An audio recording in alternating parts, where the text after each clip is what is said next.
जीना इस कदर मशहूर हो चुकी थी कि उसकी खबरें अखबारात में शाया होने लगी थी।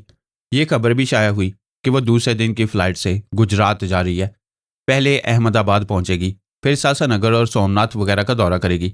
उसने तमाम दौलतमंदों से अपील की कि वो गुजरात रिलीफ फंड में दिल खोल कर अतिया दें। मेरे तनवीमी अमल के मुताबिक किबरिया अपने असल नाम और असल शख्सियत को भुलाकर खुद को हमजा की हैसियत से पहचान रहा था।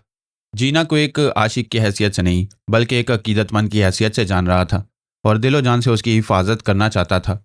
उसने फ़ोन के ज़रिए कहा, सुहागन देवी, मैं हमजा खान बोल रहा हूँ। एक कारोबारी सिलसिले में गुजरात पहुँच रहा हूँ। वहाँ तुम्हें जितनी रकम की ज़रूरत होगी वो मैं देता रहूँगा।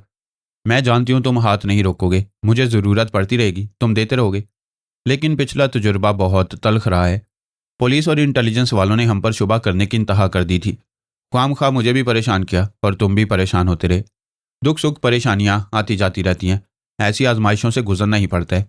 अगर मकासद अच्छे और इरादे सच्चे हों तो हमारा कोई कुछ नहीं बिगाड़ सकेगा। तुम गुजरात में मेरे करीब रहोगे तो वो फिर शुबा करेंगे। हाँ, हो सकता है वो फिर हमारा मुहासबा करें, लेकिन हमारे खिलाफ सबूत नहीं मिलेगा, वो फिर शर्मिंदा होंगे। मैं कल सुबह की फ़्लाइट से जा रही हूँ। मुझे पता है मैं भी उसी फ़्लाइट से जा रहा हूँ। वहीं हमारी मुलाकात होगी। अच्छा, खुदा हाफिज। जीना ने रिसीवर रख दिया। वो ड्राइंग रूम में बैठी बातें कर रही थी। उसके आसपास मुंबई के चंद दौलतमंद अफराद बैठे हुए थे। उनमें हिंदू भी थे और मुसलमान भी। उनमें से कुछ नकद रकम लाए हुए थे। वो कुछ ऐसे थे जिनका बैंक अकाउंट अहमदाबाद में था। वो उसे भारी रकम का चेक पेश कर रहे थे। एक मुलाजिम ने आकर कहा, देवी जी, एक लड़की आपसे मिलना चाहती है। उससे तुमने ये नहीं बताया कि ये किसी अकीदतमंद से मिलने का वक्त नहीं है? मुलाजिम ने कहा, मैंने उसे कहा था। वो कहती है जब मुसीबत किसी वक्त भी मिल सकती है तो देवी जी क्यों नहीं मिल सकती। उसकी इस बात ने जीना को मुतासिर किया। वो बोली, ठीक है, उसे यहाँ अंदर भेज दो। मुलाजिम चला गया। कुछ देर बाद एक लड़की उसके साथ साड़ी पहने हुए आई। उसके पैरों में चप्पलें थीं, चोटी गूंदी हुई थी। वो अपने हुलिये से सीधी सादी और मुतवस्सत तबके की लड़की दिखाई दे रही थी। उसने तमाम लोगों को देखा, फिर जीना को देखकर दोनों हाथ जोड़कर नमस्ते किया। इसके बाद बोली, मुझे मालूम हुआ कि आप गुजरात जा रही हैं, वहाँ मुसीबत ज़्यादा लोगों की मदद करेंगी। एक सेठ ने कहा, क्या तुम मदद मांगने आई हो? वो इनकार में सर हिलाकर बोली, नहीं, मैं नहीं जानती कि हिंदू मुस्लिम फसादात क्यों होते रहते हैं। जब मैं पैदा नहीं हुई थी, बल्कि मेरे माँ बाप भी पैदा नहीं हुए थे, तब से ये झगड़े होते आ रहे हैं। लेकिन इस बार मेरी वजह से गुजरात में फसादात हुए हैं। सबने चौंक कर उसे देखा। जीना ने हैरानी से उसे देखा, फिर पूछा, तुम्हारी वजह से फसादात कैसे हुए हैं? क्या तुमने हिंदू मुसलमान को लड़वाया है? मैंने जानबूझकर ऐसा नहीं किया है। मैं नहीं जानती थी कि मोहब्बत करूंगी तो नफ़रतें पैदा होने लगेंगी। जीना ने कहा, यह क्या बात हुई? मोहब्बत करो तो ये दूर तक फैलती और बढ़ती चली जाती है। मोहब्बत से कभी नफ़रत जन्म नहीं लेती। जन्म ले चुकी है, खून खराबा हो चुका है। सिर्फ इसलिए कि मैं हिंदू हूँ, मेरा नाम शकुंतला है और मैं एक मुसलमान लड़के जान मोहम्मद से मोहब्बत करती हूँ। थोड़ी देर के लिए खामोशी छा गई। ऐसा लगा जैसे सब पर सख्ता तारी हो गया हो, जबकि सख्ता तारी होने वाली ऐसी कोई बात नहीं थी। मोहब्बत तो किसी से भी हो सकती थी। जीना ने कहा, आओ यहाँ मेरे पास बैठो। वो सर झुकाकर आहिस्ता आहिस्ता चलती हुई आई, फिर उसके पास बैठ गई। एक व्यापारी ने उससे कहा, तुमने पहले क्यों नहीं सोचा कि यह गलत है? हिंदू कभी नहीं चाहते कि उनकी बहनें और बेटियां किसी मुसलमान से मोहब्बत करें। उसी तरह मुसलमान ये नहीं चाहते कि उनकी बहनें और बेटियां किसी हिंदू से ब्याही जाएं। शकुंतला ने कहा, ऐसा क्यों होता है? मोहब्बत में ज़ात पात नहीं देखी जाती। हमारे यहाँ हिंदी में जो नावल शाया होते हैं, जो हिंदी फिल्में बनाई जाती हैं, उनमें दिखाया जाता है कि एक हिंदू लड़का एक मुसलमान लड़की से मोहब्बत करता है, उससे शरारतें करता है, गाने गाता है, उसके साथ तन्हाई में वक्त गुजारता है। उस वक्त तमाम हिंदू एतराज़ क्यों नहीं करते? सेंसर बोर्ड ऐसी फिल्में क्यों पास करता है? ये तो सरासर बहस करने वाली बात है। फिल्मों में और असल ज़िंदगी में बहुत फ़र्क होता है। वो बोली, कोई फ़र्क नहीं होता। आज की नई नस्ल माँ बाप से इतना नहीं सीखती जितना नावलों और फिल्मों से सीखती है। हिंदू और मुसलमान एक मुल्क में, एक शहर में, एक मोहल्ले में और एक गली में रहते आए हैं। हिंदू लड़कियां मुसलमानों में और मुसलमान लड़कियां किसी हिंदू लड़के में दिलचस्पी लेती हैं। जब कोई मुसलमान लड़की किसी हिंदू लड़के में दिलचस्पी लेती है तो आप लोग खामोशी से तमाशा क्यों देखते हैं? उसकी फिल्में भी बना डालते हैं। लेकिन जब कोई मुसलमान लड़का हिंदू लड़की से मोहब्बत करता है तो एतराज़ करते हैं। फिल्में बनाना और उस पर कहानी लिखना तो दूर की बात है, उन्हें एक दूसरे से मिलने भी नहीं देते, और अगर वो मिलना शुरू कर दें तो फसाद बर्पा कर देते हैं। जीना ने कहा, तुम दुरुस्त कहती हो। अगर हिंदू और मुसलमानों के लिए ये बात काबिल बर्दाश्त है तो ना फिर ऐसे नावल लिखे जाएं और ना ही ऐसी फिल्में बनाई जाएं। फिर वो शकुंतला से बोली, हमें सोच समझकर कदम उठाना चाहिए। जब हम इस मुल्क, इस माहौल और इस मुआशरे में रहते हैं तो हमें यह समझना चाहिए कि हमारा मुआशरा हमसे क्या चाहता है। अगर ये चाहता है कि हम अपनी ही ज़ात बरादरी में शादी करें तो ज़ात बरादरी से बाहर किसी से मोहब्बत नहीं करनी चाहिए। शकुंतला ने कहा, मोहब्बत पर किसी का जोर नहीं चलता, ये की नहीं जाती, खुद ब खुद हो जाती है। क्या आपको किसी से मोहब्बत नहीं हुई? जीना ने चौंक कर उसे देखा। उसका दिल तेजी से धड़कने लगा। उसे किबरिया याद नहीं था, सिर्फ हमजा याद था। मोहब्बत का नाम सुनते ही उसका हाथ बेख्तियार अपने सीने पर गया, धड़कनों को जैसे छुपाने लगा। शकुंतला ने पूछा, आप चुप क्यों हो गई? मेरी बात का जवाब दें। मैं सिर्फ अपने भगवान से मोहब्बत करती हूँ। चलें, भगवान से ही सही। अगर आपसे कहा जाए कि भगवान से मोहब्बत ना करें, तो क्या आप नहीं करेंगी? ये कैसे हो सकता है? मैं मर जाऊंगी लेकिन भगवान से मोहब्बत करना नहीं छोड़ूंगी। मेरी आखिरी सांस तक मेरे भगवान का नाम मेरे होंठों पर रहेगा। उसी तरह मेरी आखिरी सांस तक मेरे जान मोहम्मद का नाम मेरे होंठों पर रहेगा। ये एक बेख्तियार जज्बा है, ऐसे कुदरती जज्बों को कोई रोक नहीं सकता। जीना ने आसपास बैठे हुए दौलतमंद हजरात को देखा, फिर शकुंतला से पूछा, जान मोहम्मद कहाँ है? शकुंतला ने आसपास बैठे हुए लोगों को देखा, फिर सर झुकाकर बोली, मैं बहुत कुछ कहना चाहती हूँ, मगर। एक सेठ ने अपनी जगह से उठकर हाथ जोड़ते हुए कहा, देवी जी मुझे इजाज़त दें, मैं जाना चाहता हूँ। दूसरे भी समझ गए कि सुहागन देवी अब तन्हाई चाहती है, लिहाजा वो अपनी जगह से उठकर हाथ जोड़कर जाने लगे। वो उनके साथ चलती हुई दरवाजे तक आई, फिर उन्हें रुखसत करने के बाद वापस आई और सोफे पर शकुंतला के पास बैठकर बोली, तुम गुजरात में कहाँ रहती हो? मैं सोमनाथ की रहने वाली हूँ। सोमनाथ से 4 किलोमीटर के फासले पर परी रावल एक जगह है, मैं वहीं पैदा हुई थी। वो सोमनाथ से आई थी। सोमनाथ मंदिर एक तारीखी हैसियत रखता है। उनके धर्म के रिवाज के मुताबिक इस मंदिर को सोमराज ने बनाया था। सोमराज उस देवता को कहते हैं जो चांद पर रहता है। सोमराज ने इस मंदिर का ढांचा सोने का बनाया था। इसके बाद लंका के रावण ने इसके दरो दीवार चांदी के बनवाए। फिर कृष्ण भगवान ने इस मंदिर के लिए लकड़ियां पहुंचवाईं। ये कभी हिंदुस्तान का सबसे दौलतमंद मंदिर था। इसके बुतों के अंदर इतने हीरे जवाहरात और इतना खजाना छुपा हुआ था जिसका कोई हिसाब नहीं कर सकता। महमूद गजनवी ने इन बुतों को तोड़कर वो सारा खजाना हासिल किया था, और इन्हें ऊंटों, हाथियों और गधों पर लाद कर ले जाने के बावजूद भी वो खजाना खाली ना हो सका था। फिर वो मंदिर 700 बरस तक कभी उजड़ता रहा, कभी आबाद होता रहा। 1706 में औरंगजेब ने हुक्म दिया कि इस मंदिर को आइंदा कोई तामीर नहीं करेगा। उस वक्त से 1950 तक वो मंदिर खंडर की सूरत में रहा। इसके बाद एस.बी. पटेल नामी दौलतमंद सियासतदान ने इसकी असर नौ तामीर करके इसे पहले जैसी खूबसूरती देने की कोशिश की थी। शकुंतला ने कहा, जब मुसलमानों की हुक्मरानी थी तब उन्होंने सोमनाथ का मंदिर तोड़ा। आज हिंदुओं की हुक्मरानी है, वो बाबरी मस्जिद को तोड़कर राम मंदिर बना रहे हैं। मुसलमान हो या हिंदू हो, कोई किसी के दीन और धर्म का तहफ़्फ़ुज़ नहीं करता। मंदिर हो या मस्जिद हो या इंसान का दिल हो, अपने मतलब के लिए सब तोड़ दिए जाते हैं। जीना ने पूछा, जान मोहम्मद कौन है और क्या करता है? वो अहमदाबाद में पैदा हुआ था। उसका बाप एक टेक्सटाइल मिल का मालिक था। मैं कॉलेज में पढ़ने के लिए अहमदाबाद जाकर रहती थी, वहीं उससे मुलाकात हुई। पहले तो मैं उसकी तरफ माइल नहीं होना चाहती थी, लेकिन यह दिल बड़ा बेईमान है। ये जानते हुए भी कि वो मुसलमान है, मैं उसकी तरफ झुकती चली गई। फिर हमारा प्यार रंग लाने लगा। पहले हम छुपकर मोहब्बत करते थे, फिर खुलकर होने लगी। दुनिया वालों को मालूम होने लगा कि हम एक दूसरे को दिलो जान से चाहने लगे हैं। तब एतराज़ात शुरू हो गए। वह ज़रा ठहर कर बोली, पहले तो कॉलेज के लड़कों ने जान मोहम्मद को वार्निंग दी कि वो मेरी मोहब्बत से बाज आ जाए, मुझसे दूर रहे, वरना वो उसे जिंदा नहीं छोड़ेंगे। फिर ये बात मोहल्ले और मेरे घर तक पहुंच गई। सब मुझे छी छी थू थू करने लगे। हमें बचपन से स्कूल की किताबों में पढ़ाया जाता है कि मुसलमान कितने जालिम और हट धर्म होते हैं। उन्होंने हमारे धर्म का लिहाज नहीं किया, हमारी मूर्तियों और हमारे मंदिर को तोड़ डाला। वो ज़रा रुककर फिर बोलने लगी। ये तारीखी नफरत थी जो सदियों से चली आ रही थी। ऐसे में मैंने एक मुसलमान से मोहब्बत करके बहुत बड़ा पाप किया था। मेरे माँ बाप ने मुझे घर की चारदीवारी में कैद करके यह फैसला सुना दिया कि अब मैं कॉलेज में नहीं पढ़ूंगी। जब तक शादी नहीं होगी मुझे घर से बाहर पाँव रखने की इजाज़त भी नहीं दी जाएगी। फिर शकुंतला ने एक सरदा भर कर कहा, हम मोहब्बत में बहुत दूर निकल आए थे। हमने एक दूसरे को अपना जीवन साथी मान लिया था। जान मोहम्मद ने एक चोरी छुपे मेरी मांग में सिंदूर भरा था और मुझे पहला कलमा पढ़ाया था। मैं उस मुसलमान के बगैर नहीं रह सकती थी। मैं एहतजाज करने लगी। मैंने खाना पीना छोड़ दिया। दूसरी तरफ जान मोहम्मद का भी यही हाल था कि वो मेरे लिए भटकता हुआ सोमनाथ आ गया। वहां मेरा पता पूछकर मेरे मोहल्ले में पहुंचा। उस वक्त मैं छत पर खड़ी हुई थी। उसे देखते ही मेरा दिल तेजी से धड़कने लगा। मैंने इशारे से उसे वहीं रुकने को कहा। फिर कमरे में आकर एक कागज पर लिखा कि यहाँ ना आना, सब तुम्हारे दुश्मन है। आज रात 12 बजे के बाद मैं किसी तरह घर से निकलूंगी, फिर तुम जहां चाहोगे मैं तुम्हारे साथ चलूंगी। मैंने कागज की उस छोटी सी पर्ची को एक छोटे से पत्थर में लपेटकर छत पर आकर इसे पूरी कुव्वत से उसकी तरफ फेंका। वो बहुत फासले पर था, फिर भी वो गोला उसके कदमों में गिरा। उसने इसे उठाकर कागज को खोलकर पढ़ा, फिर खुश होकर हाथ के इशारे से समझाया कि वो आज रात जरूर आएगा। ऐसे ही वक्त एक आदमी ने उसे देखते हुए कहा, अरे ये तो जान मोहम्मद है, यह जरूर हमारी शकुंतला के पास आया होगा। उसके साथ 2 और जवान भी थे, वो भी चीख चीख कर लोगों को बुलाने लगे। फिर उन्होंने आकर जान मोहम्मद पर हमला किया। मैं छत पर से देख रही थी, परेशान होकर रो रही थी। वो उन तीनों से मुकाबला कर रहा था, लेकिन बहुत से लोग जमा हो गए और उसकी पिटाई कर रहे थे। वो बड़ी मुश्किल से खुद को छुड़ाकर वहां से भागने लगा। लोग उसका पीछा करने लगे, मगर वो बहुत तेज रफ्तार था, उनके हाथ नहीं आ रहा था। आखिर उन्हें डॉज देकर निकल गया। ये गलत इल्ज़ाम सोमनाथ से लेकर अहमदाबाद फैल गया कि एक मुसलमान लड़का एक हिंदू लड़की की इज्जत लूटने आया था। लोगों ने उसकी खूब पिटाई की, लेकिन वो बचकर भाग निकला। अहमदाबाद अपने घर गया होगा। एक मुसलमान किसी हिंदू लड़की की इज्जत लूटने आया था। इस बात ने हिंदुओं की गैरत को ललकारा। इस बात को लेकर जगह जगह जल से जुलूस होने लगे।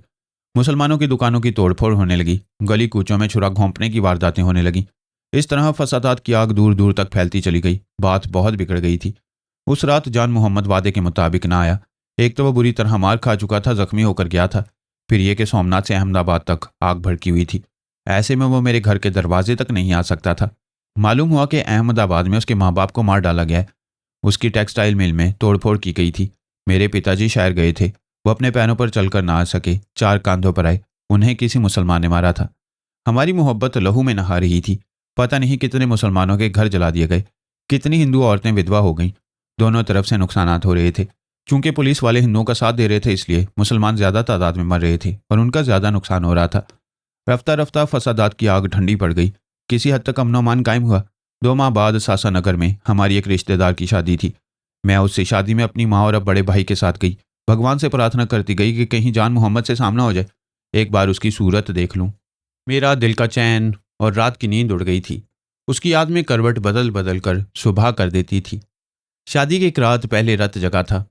खूब नाचना गाना हो रहा था। ऐसे वक्त हवेली के पीछे किसी ने मेरा हाथ पकड़कर खींच लिया। मेरे मुंह से चीख निकलते निकलते रह गई। मैं अचानक अपने जान मोहम्मद की आगोश में आ गई। उसे देखते उसे लिपट कर रोने लगी। उसने मुझे चुप कराया। आंसू पहुंचे, फिर कहा, मैं यहाँ ज्यादा देर तक नहीं रह सकता। मैंने कहा, और अब मैं तुम्हारे बगैर नहीं रह सकती। मुझे कहीं ले चलो, नहीं तो मैं मर जाऊंगी। उसने कहा, मैं भी तुम्हारे बगैर नहीं रह सकता, लेकिन हमें सोच समझ कर यहाँ से निकलना होगा। अगर हम एक साथ देखे जाएंगे, पकड़े जाएंगे, तो फिर फसादात बरपा होंगे। उसने जेब से नोट निकाल कर मुझे देते हुए कहा, इस वक्त मेरे पास 5,000 रुपये हैं, इन्हें रख लो और किसी तरह मुंबई पहुंच जाओ। वहाँ सुहागन देवी की पनाह में रहो। मैं किसी न किसी दिन वहाँ पहुंच जाऊंगा। उसने मुझे खूब प्यार किया, तसल्लियां दी, फिर छुप कर आया था, छुप कर चला गया। उससे मिलने के बाद खुश भी थी और परेशान भी। पता नहीं क्यों दिल बुरी तरह घबरा रहा था। उसके जाते ही दोबारा फायरिंग की आवाज़ सुनाई दी। हवेली में नाच गाना हो रहा था। फायरिंग की आवाज़ पर सब चुप हो गए। मेरे भाई ने एक मुसल्ला दोस्त के साथ आकर कहा, वह मुसलमान यहाँ तक पहुँच गया था। इससे शादी के घर में दाखिल होना चाहता था। उससे पहले ही मैंने उसे गोली मार दी। मेरे हलक से चीख निकलते निकलते रह गई। मैंने साड़ी के पल्लू को मुंह में ठूंस लिया, एक कोने में दुबक कर बैठ गई। मुंह छुपाकर आंसुओं को पहुंचने लगी। मेरे भाई ने कसम खाई थी, जान मोहम्मद को जिंदा नहीं छोड़ेगा। आखिर उसने कसम पूरी कर दी थी। मुझे सदमा भी था, गुस्सा भी था, भाई से नफरत थी। मैंने भी कसम खा ली कि घर वापस नहीं जाऊंगी। इसी शादी के घर से भागकर एक बस में बैठकर वहां से अहमदाबाद पहुंची। फिर ट्रेन में सवार होकर दूसरे दिन यहाँ आ गई। यहाँ आकर पता चला कि गुजरात में फिर फसादात फूट पड़े हैं। मेरे यूं भाग आने से शायद ये बात बनाई जा रही थी कि फिर कोई मुसलमान लड़का मुझे भगा कर ले गया। ये कहकर शकुंतला ने आंचल में मुंह छुपा लिया और फूट फूट कर रोते हुए कहने लगी, मुझे कहीं भगा कर ले जाने वाला तो अब इस दुनिया में नहीं रहा। मेरे इस दुनिया में कोई नहीं रहा। मैं अपने घर वापस नहीं जाऊंगी। जिस भाई ने मेरी मोहब्बत मुझसे छीन लिया है, मैं उसका मुंह कभी नहीं देखूंगी। वो रो रही थी और बोल रही थी। जान मोहम्मद के आखिरी अल्फाज यही थे कि मुझे सुहागन देवी के पास जाकर पनाह लेनी चाहिए। इसीलिए तो मैं यहाँ आ गई हूँ। क्या आप मुझे पनाह देंगी? जीना ने उसके शाने को थपक कर कहा, तुम सही जगह आ गई हो। आंसू पोंछ लो, मैं तुम्हें पनाह दूंगी। वो सोफे से उठकर उसके कदमों में बैठ गई। फिर आजिज़ी से बोली, मैंने सुना है आप नामुमकिन को मुमकिन बना देती हैं। क्या आप मेरे जान मोहम्मद को वापस ला सकती हैं? ये क्या कह रही हो? ये ताकत सिर्फ भगवान के हाथों में है। सिर्फ वही इंसान को मारता है, वही उसे नई जिंदगी देता है। मैं कोई सचमुच की देवी नहीं हूं। आप देवी हैं। आपके अंदर आत्मा शक्ति है। आप मेरे जान मोहम्मद को एक नई जिंदगी दे सकती हैं, उसे फिर मेरे पास वापस ला सकती हैं। उसकी बातें सुनकर जीना को याद आया, हमजा यानी किबरिया ने उसे कहा था कि उसके अंदर आत्मा शक्ति छुपी हुई है, जिसे अभी वो नहीं समझ पा रही है। रफ्ता रफ्ता ये शक्ति जाहिर होगी तो वो भी टेलीपैथी की मदद के बगैर बड़े बड़े मसाइल हल कर सकेगी। शकुंतला ने पूछा, आप क्या सोच रही हैं? क्या मेरे जान मोहम्मद के लिए भगवान से प्रार्थना कर रही हैं? वो ख्यालात से चौंक कर बोली, मैं भगवान से प्रार्थना करूंगी? मैं नहीं जानती तुम्हारे जान मोहम्मद पर क्या गुजरी है। किसी ने उसे किस तरह कत्ल किया है। अगर गोली खाकर भी बच आने की कोई सूरत हो सकती है तो मैं भगवान से कहूंगी कि वो मेरी आत्मा शक्ति की लाज रखे और उसे वापस ले आए। जीना उठकर खड़ी हो गई, उसके दोनों बाजुओं को थामकर उठाते हुए बोली, तुमने ये सफ़ेद साड़ी पहन रखी है। जान मोहम्मद ने तुम्हारी मांग में सिंदूर भरा था, तुम खुद को बेवा समझ रही हो। मुझे अफसोस है कि भरी जवानी में तुमने बेवा का लिबास पहन रखा है। मैं दिल से प्रार्थना करूंगी कि भगवान तुम्हारा सुहाग तुम्हें लौटा दे। मैं सिर्फ प्रार्थना कर सकती हूँ, इससे ज़्यादा कुछ नहीं कर सकती। आओ स्नान करो, लिबास तब्दील करो, फिर हम भोजन करेंगे। वो शकुंतला को अपने बेडरूम में ले गई। किबरिया अपने बेडरूम में सो रहा था। मैंने उस पर तनवीमी अमल किया था। वो आर्जी तौर पर खुद को किबरिया नहीं समझेगा, ख्याल ख्वानी आर्जी तौर पर भूल जाएगा। उस वक्त ये अंदेशा था कि चंडाल जोगिया फिर कभी उसके दिमाग में आकर उसकी हकीकत मालूम कर सकता है। अब ऐसी कोई बात नहीं थी। चंडाल जोगिया खुद मुसीबत में मुब्तला हो गया था। मैंने अपने बेटे पर फिर एक मुख्तसर सा तनवीमी अमल किया। उसके जहन में ये बात नक्श कर दी कि अब वो ख्याल ख्वानी किया करेगा, लेकिन जब भी पराई सोच की लहरों को महसूस करेगा तो फौरन किबरिया की हैसियत और ख्याल ख्वानी को भूल जाएगा। फिर जैसे ही पराई सोच की लहरें उसके दिमाग से बाहर जाएंगी, वह फिर ख्याल ख्वानी करने के काबिल हो जाएगा, वरना वो खुद को एक बिजनेसमैन हमजा समझने लगेगा। ये मुख्तसर तनवीमी अमल करने के बाद मैं दिमागी तौर पर अपनी जगह हाजिर हो गया। अब मेरे दिल में यह अंदेशा नहीं रहा था कि चंडाल जोगिया या इंडियन पुलिस या आर्मी वाले मेरे बेटे को एक टेलीपैथी जाने वाला साबित कर सकेंगे या उस पर किसी किस्म का इल्ज़ाम आयद कर सकेंगे। किबरिया सुबह 5 बजे बेदार हुआ। उसे याद आया कि वो किबरिया है और ख्याल ख्वानी करना जानता है। इसके साथ ही उसे जीना भी याद आ गई। वो हमजा की हैसियत से उसे जान रहा था, पहचान रहा था, लेकिन अब वो एक माशूक की हैसियत से याद आ रही थी। वो उसे तस्वुर में देखकर मुस्कुराने लगा, फिर मुस्कुराकर उसके अंदर पहुंच गया। वो भी सुबह उठकर पूजा पाठ की आदी थी। इस वक्त पूजा में भी मसरूफ़ थी। मैंने उसके दिमाग में ये बातें नक्श की थी कि वारजी तौर पर किबरिया को भूल जाएगी, उसकी टेलीपैथी को भूल जाएगी, लेकिन जब भी वह दिमाग में आएगा, उसे मुखातिब करेगा तो उसे किबरिया की हैसियत से पहचान लेगी। वह भगवान से लो लगाए बैठी थी। उसी वक्त उसे अपने अंदर एक गहरी सांस की आवाज़ आई। वो एकदम से चौंक गई। फौरन ही उसे किबरिया की याद आई। उसने खुश होकर भगवान को देखा, फिर पूछा, किबरिया ये तुम हो? वह सरगोशी में बोला, और कौन हो सकता है, मैं अपनी जान के पास वापस आ गया हूँ। वह हैरानी से बोली, अब तक ये क्या हो रहा था, मैं तुम्हें कैसे भूल गई थी। दुश्मनों को धोखा देने और यहाँ की पुलिस और आर्मी को मुतमईन करने के लिए यह ज़रूरी था। मेरे पापा ने हम दोनों के दिमागों से टेलीपैथी को बुला दिया था। चंडाल जोगिया ने हम दोनों के ख्यालात पढ़े थे। उसे यकीन करना पड़ा कि हम ख्याल ख्वानी नहीं जानते। वो किबरिया को शकुंतला की रुदात सुनाने लगी। वह तवज्जो से सुनता रहा, फिर बोला, बड़ी दर्द भरी रोमानी दास्तान है।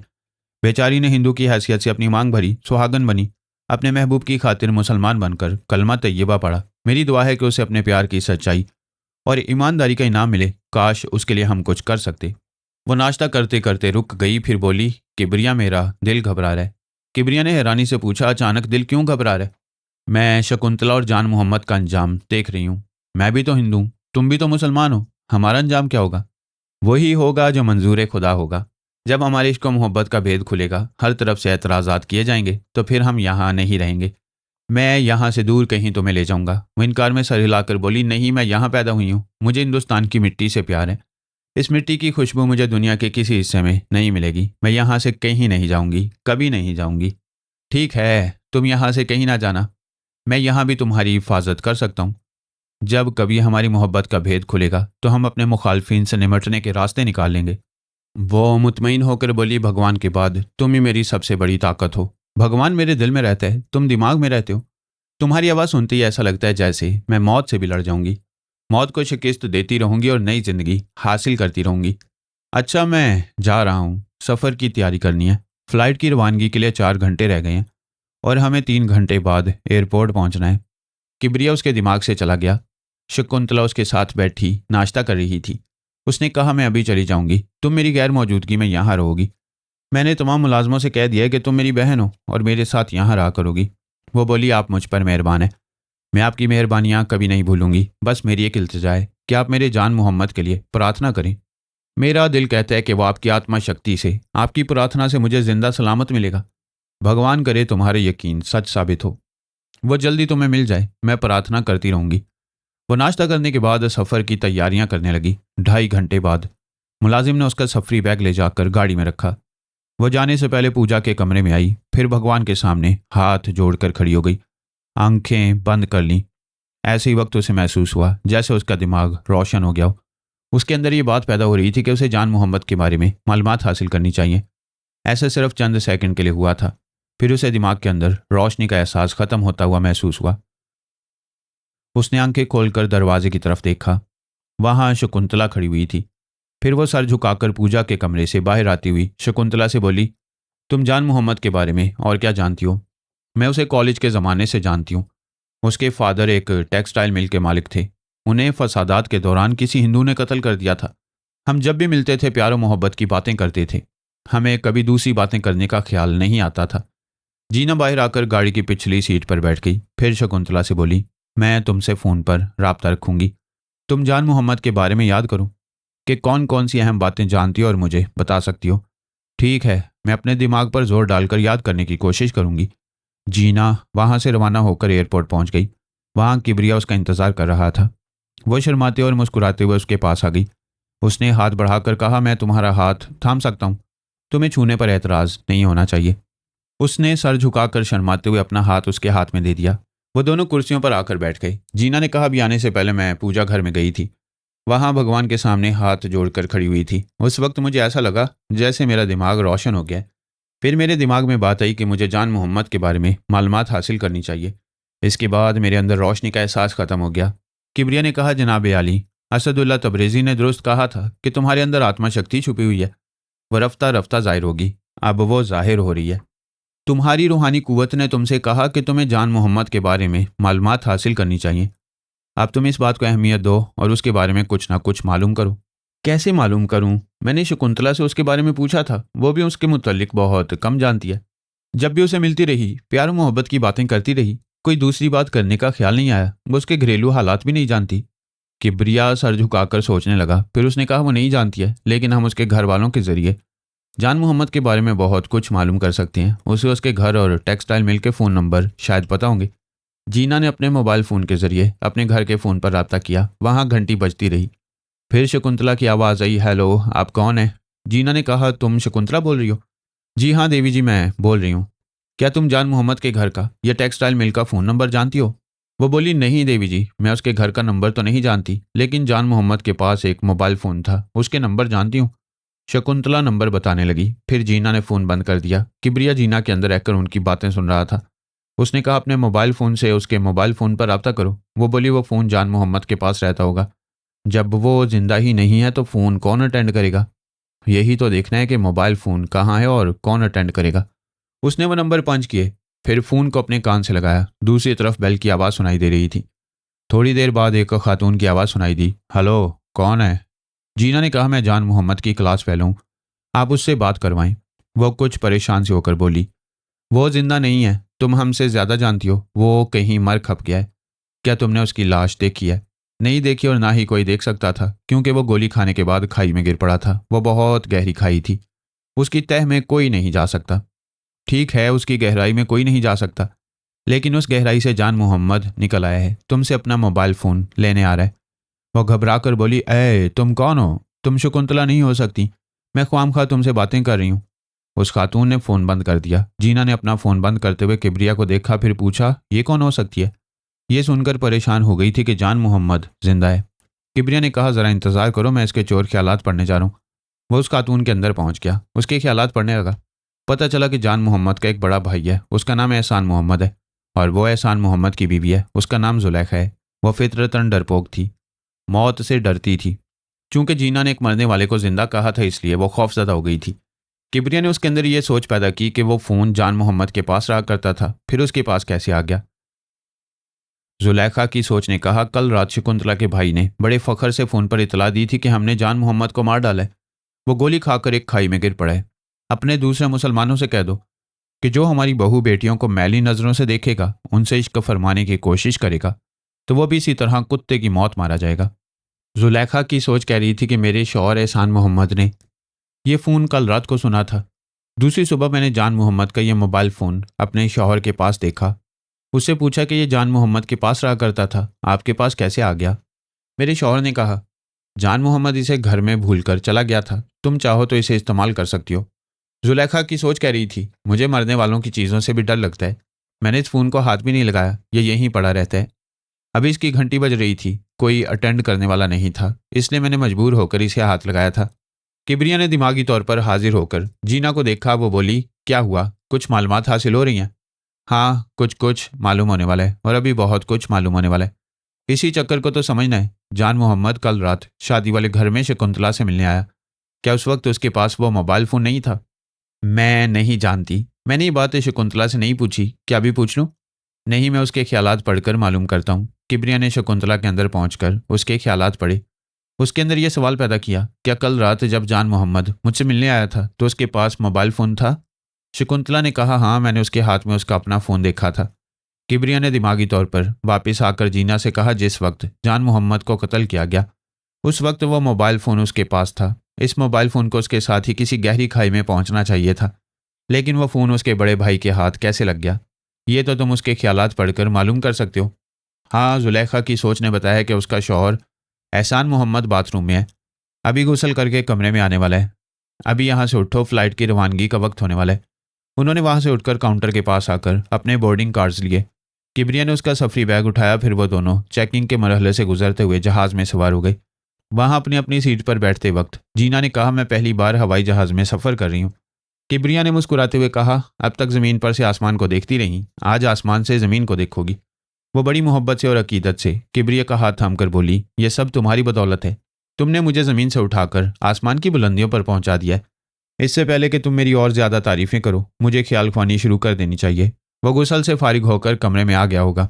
वो ख्याल ख्वानी की परवाज़ करता हुआ फिर जुलेखा के अंदर पहुंच गया। एहसान मोहम्मद बाथरूम से आकर लिबास पहनकर आईने के सामने कंघी कर रहा था।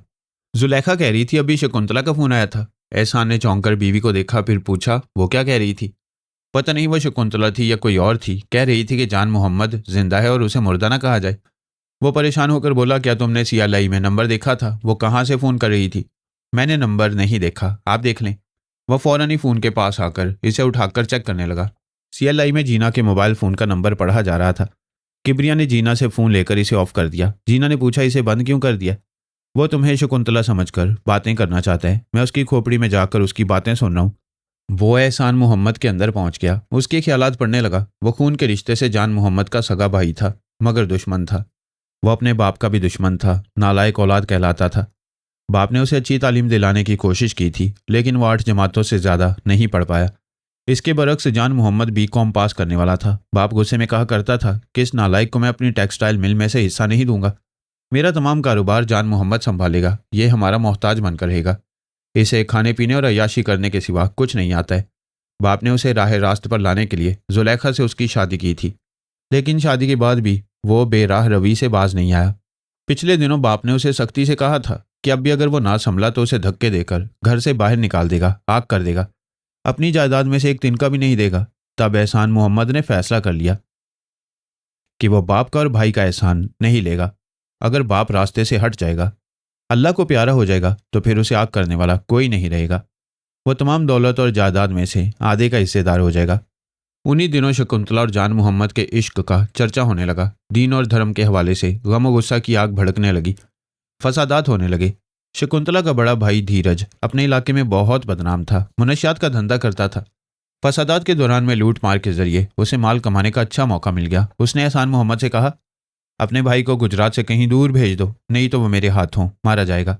एहसान ने कहा, तुम कैसे बगैरत भाई हो? मेरा भाई तुम्हारी बहन की इज्जत से खेल रहा है और तुम सिर्फ धमकियां दे रहे हो। क्या उसे कत्ल नहीं कर सकते? धीरज ने उसे हैरानी से देखकर पूछा, क्या तुम अपने भाई की मौत चाहते हो? अगर तुम इन फसादात के बहाने उसे ख़त्म कर दो तो मैं तुम्हें 50,000 रुपये दूंगा। अगर मेरे बाप को भी ठिकाने लगा दो तो और 50,000 रुपये दूंगा। तुम पर कत्ल का इल्ज़ाम भी नहीं आएगा, इसलिए कि फसादात के दौरान में कोई नहीं जानता कि कौन किसे कत्ल कर रहा है। धीरज ने उससे 50,000 रुपये लिए, फिर अपने गुंडों के साथ टेक्सटाइल मिल पर हमला किया। वहां तोड़फोड़ के दौरान उसके बाप को कत्ल कर दिया। यूं एहसान के रास्ते का एक बहुत बड़ा कांटा दूर हो गया। अब उसे दौलत और जायदाद से बेदखल करने वाला बाप नहीं रहा था। वो मुसलमान और हिंदू शरपसंद एक दूसरे के इलाकों में हमले करते थे, कत्लो गारतगरी का बाजार गर्म किए रखते थे। वो रात को शराब खाने और जुए के अड्डे में यकजा हो जाते थे। वहाँ ना कोई दीन होता ना धर्म होता। वहाँ शराब के घोंट भर भर कर फैसले किए जाते कि अगले दिन कौन कहाँ वारदात करेगा। कोई किसी की लूट मार के दौरान रुकावट नहीं बनेगा। उसी जगह एहसान मोहम्मद ने धीरज से मुलाकात की। धीरज ने कहा, तुम्हारा एक काम तो हो गया है, अब अगले काम के 50,000 निकालो। एहसान ने कहा, आज तुम चाहते तो जान मोहम्मद को ठिकाने लगा सकते थे। वो तुम्हारे घर की तरफ गया था, सुना है शकुंतला से मिलना चाहता था। हाँ, वो हमारी तरफ आया था, लेकिन उसकी किस्मत अच्छी थी, मार खाने के बावजूद बचकर निकल गया। एहसान ने छोटे भाई को ठिकाने लगाने के लिए उसे मजीद 50,000 रुपये दिए। अगले 2 माह तक धीरज को मौका ही ना मिला कि वो किसी तरह जान मोहम्मद को कहीं घेरता और मार डालता। एक रोज़ धीरज ने एहसान से कहा, हम कल शाम सासानगर एक शादी की तकरीब में जा रहे हैं, मैं वहाँ शकुंतला को ले जाऊंगा। तुम किसी तरह जान मोहम्मद के कानों में ये बात डाल दो कि शकुंतला उस तकरीब में आने वाली है, वो खुद ही उधर खिंचा चला जाएगा, फिर मैं उसे जिंदा वापस नहीं जाने दूंगा। गुजरात के बेशतर हिंदू अमन के बावजूद जान मोहम्मद के दुश्मन थे। वो ये बर्दाश्त नहीं कर रहे थे कि एक हिंदू लड़की से ताल्लुक़ रखने वाला मुसलमान जिंदा रहे। जान मोहम्मद उन्हीं इलाकों में छुपता फिर रहा था, किसी तरह शकुंतला से मुलाकात करना चाहता था। वो अपने भाई और भाभी से फ़ोन के जरिए राब्ता रखता था और ज़रूरत के मुताबिक उनसे रकमें हासिल करता रहता था।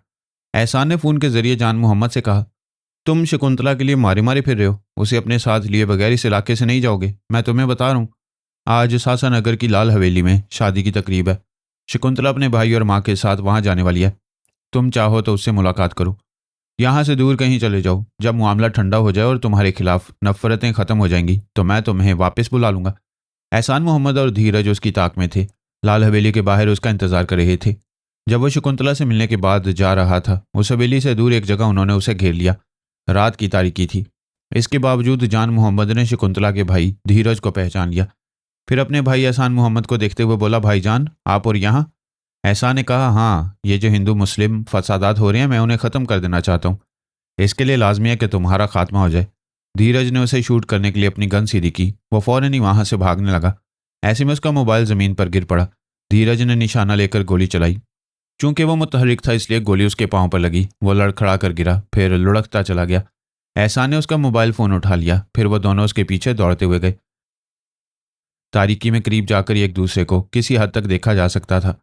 वो उसे ढूंढते हुए आगे गए, फिर एक जगह रुक गए क्योंकि आगे गहरी खाई थी, इसलिए उसके जिंदा बचने की उम्मीद ही ना थी। और अब 30 घंटे से ज़्यादा गुजर चुके थे, उसकी कोई खबर नहीं थी। अगर वो जिंदा होता तो फ़ोन के जरिए अपने बड़े भाई से रब्ता करता, उसे लान तान करता कि वो दौलत और जायदाद की खातिर अपने छोटे भाई को कत्ल करवाना चाहता है। लेकिन ऐसी कोई बात ना थी, उसने रब्ता नहीं किया था, लिहाजा यही बात समझ में आ रही थी कि वह मर चुका है।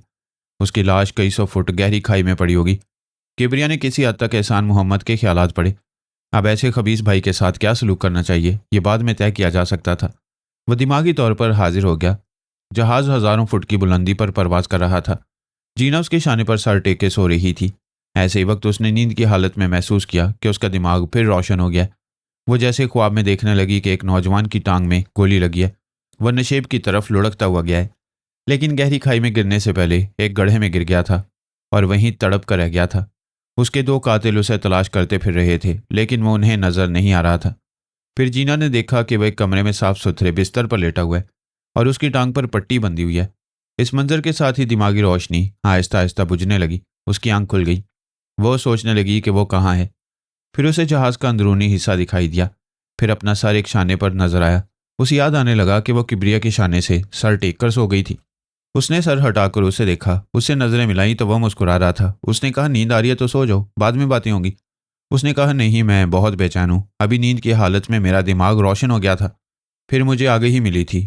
खुदा का शुक्र है कि तुम्हारी रूहानी कुव्वतें तेज़ी से उभर रही हैं। क्या इस कुव्वत ने तुम्हें कुछ बताया है?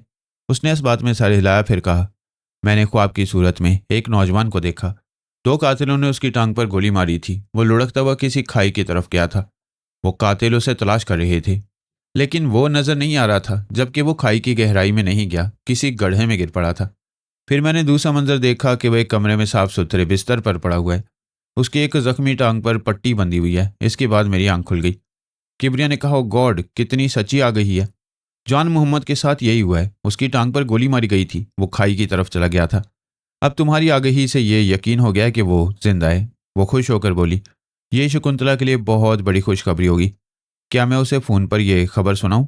अभी नहीं, पहले मैं जान मोहम्मद के दिमाग में पहुंचकर पूरी तरह यकीन कर लेना चाहता हूं कि वो कहाँ है, जिंदा भी है या नहीं, और कब तक शकुंतला के पास पहुंचने वाला है। तुमने जान मोहम्मद की आवाज़ नहीं सुनी है, उसके अंदर कैसे पहुंचोगे? जान मोहम्मद की रिहाइशगाह में उसकी कोई तस्वीर ज़रूर होगी। मैं वो तस्वीर हासिल करके उसकी आंखों में झांक कर उसके अंदर पहुंच जाऊंगा। एहसान मोहम्मद ने अपने भाई से बड़ी बदतरीन दुश्मनी की है, उसे इसकी सज़ा तो मिलनी चाहिए। बेशक उसे सज़ा मिलेगी। वो सर झुकाकर सोचने लगी। अब जो होना था वो अहमदाबाद पहुंचकर ही होने वाला था। जैक केलर और महाधाबी हथियारों के बहुत बड़े सप्लायर थे। अब मुझसे टकराने के बाद उनकी नींदें हराम हो गई थीं। उन्होंने अपनी दानिस्त में हिफाजती तदाबीर की थी। अपने हथियार किसी दूसरे गोदाम में पहुंचा दिए थे। जैक केलर ने महाधाबी से कहा, यह फरहाद तो हमारे लिए अजाब जान बन गया। हम उसे अपने नए असला के गोदामों को भी ना छुपा सके। महाधाबी ने कहा, हम कैसे छुपा सकती हैं? जो दहशतगर्द तंजीमें और बागी तंजीमें हमसे हथियारों का सौदा करती हैं, वो सौदा होने के बाद उन हथियारों को लेने के लिए गोदामों तक जाती हैं। इस तरह फरहाद की टेलीपैथी जानने वाली उन तंजीमों के जरिए नए गोदामों तक पहुंच जाते हैं। जैक केलर ने कहा, मैं अब तक तकरीबन 900 करोड़ डॉलर का नुकसान उठा चुका हूं। अब मुझे में नुकसान उठाने का हौसला नहीं है। कोई दूसरा काम शुरू करूंगा। इस तरह कभी फरहाद को मालूम नहीं हो सकेगा कि अब मैं कहाँ हूँ और क्या कर रहा हूँ। महाधाबी ने कहा, मैं समझ रहा था कि फरहाद की तवज्जो सिर्फ तुम्हारी तरफ है, वो मुझे नज़रअंदाज कर रहे। लेकिन कल मेरे 2 गोदामों पर वहाँ की आर्मी वालों ने छापे मारे थे। वहाँ का तमाम असलहा उठाकर ले गए। मैंने ख्याल खोनी के जरिए मालूमात हासिल की तो आर्मी के अफसरान के ख्यालात ने बताया कि खुफिया तौर पर किसी ने मुखबरी की थी। वो फरहाद की टेलीपैथी जानने वाले ही होंगे। फरहाद ने मेरी यूरोप की मार्केट तबाह कर दिया। अब तुम्हारी बारी है। वो तुम्हारी एशिया की मार्केट को भी नहीं छोड़ेगा। तुम्हें भी यह धंधा छोड़ने पर मजबूर कर देगा।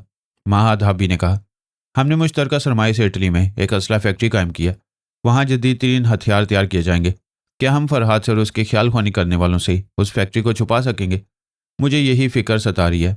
हमारा एक एजेंट चिल्ली से जदीद तरीन असलाहा के नए डिज़ाइन लेकर आ रहा है। उसका क्या बना? वो कब तक इटली पहुंचेगा? मैं अभी उसके दिमाग में जाकर मालूम करता हूँ। वो दोनों अपने उस एजेंट के दिमाग में पहुंच गए। उस एजेंट ने साउथ अमेरिका की एक असलाहा साज फैक्ट्री से चंद जदीद तरीन हथियारों के डिज़ाइन चुराए थे। उनकी तस्वीरें एक फ़ाइल में रखी थी। वह इस फाइल को लेकर इटली आना चाहता था, लेकिन 12 घंटे बाद इटली जाने वाली फ़्लाइट मिल सकती थी। इंटेलिजेंस वाले उसके पीछे पड़ गए, उसे ढूंढ रहे थे, इसलिए वो पेरिस की एक फ़्लाइट में सवार हो गया। जैक केलर ने उस एजेंट से कहा, तुमने इंटेलिजेंस वालों से निजात हासिल कर लिया, लेकिन गलत फ़्लाइट में सवार हो गए हो। यह जहाज़ पेरिस जाएगा, जबकि तुम्हें इटली पहुंचना चाहिए। एजेंट ने कहा, मैं और क्या कर सकता था? मुझे अपनी जान भी बचानी थी। आपके असले के नए डिज़ाइन भी छुपा कर लाने थे। अब आपको इंतज़ार करना पड़ेगा। नहीं, बहुत देर हो जाएगी। वैसे ही हमारे दुश्मनों ने हमें परेशान कर रखा है। महाधाबी ने कहा, अब असले का कारोबार छोड़ ही दें तो बेहतर है। बेशक, हमें यही करना होगा और जल्द से जल्द करना होगा। इस सिलसिले में उन नए डिज़ाइन का इंतज़ार नहीं किया जा सकता। उस जहाज़ को अब पेरिस नहीं इटली पहुंचना चाहिए। महाधाबी ने कहा, अब हमें पायलट के दिमाग पर कब्जा जमा कर उस जहाज़ का रूट बदलना होगा। जैक केलर ने कहा, जब ये जहाज़ इंग्लैंड के करीब पहुंचने लगे तभी हम उसका रुख पलट कर इटली की तरफ ले जाएंगे। उस जहाज़ के मुसाफिर बड़े इत्मीनान से सफ़र कर रहे थे। कोई नहीं जानता था कि आगे जाकर क्या होने वाला है। अदनान सोनिया की गोद में सर रखे सो रहा था। वो पहले ही कह चुका था कि जहाज़ पेरिस नहीं इटली जाएगा। रूम के तारीखी खंडरात में उसकी मम्मी उसे बुला रही है।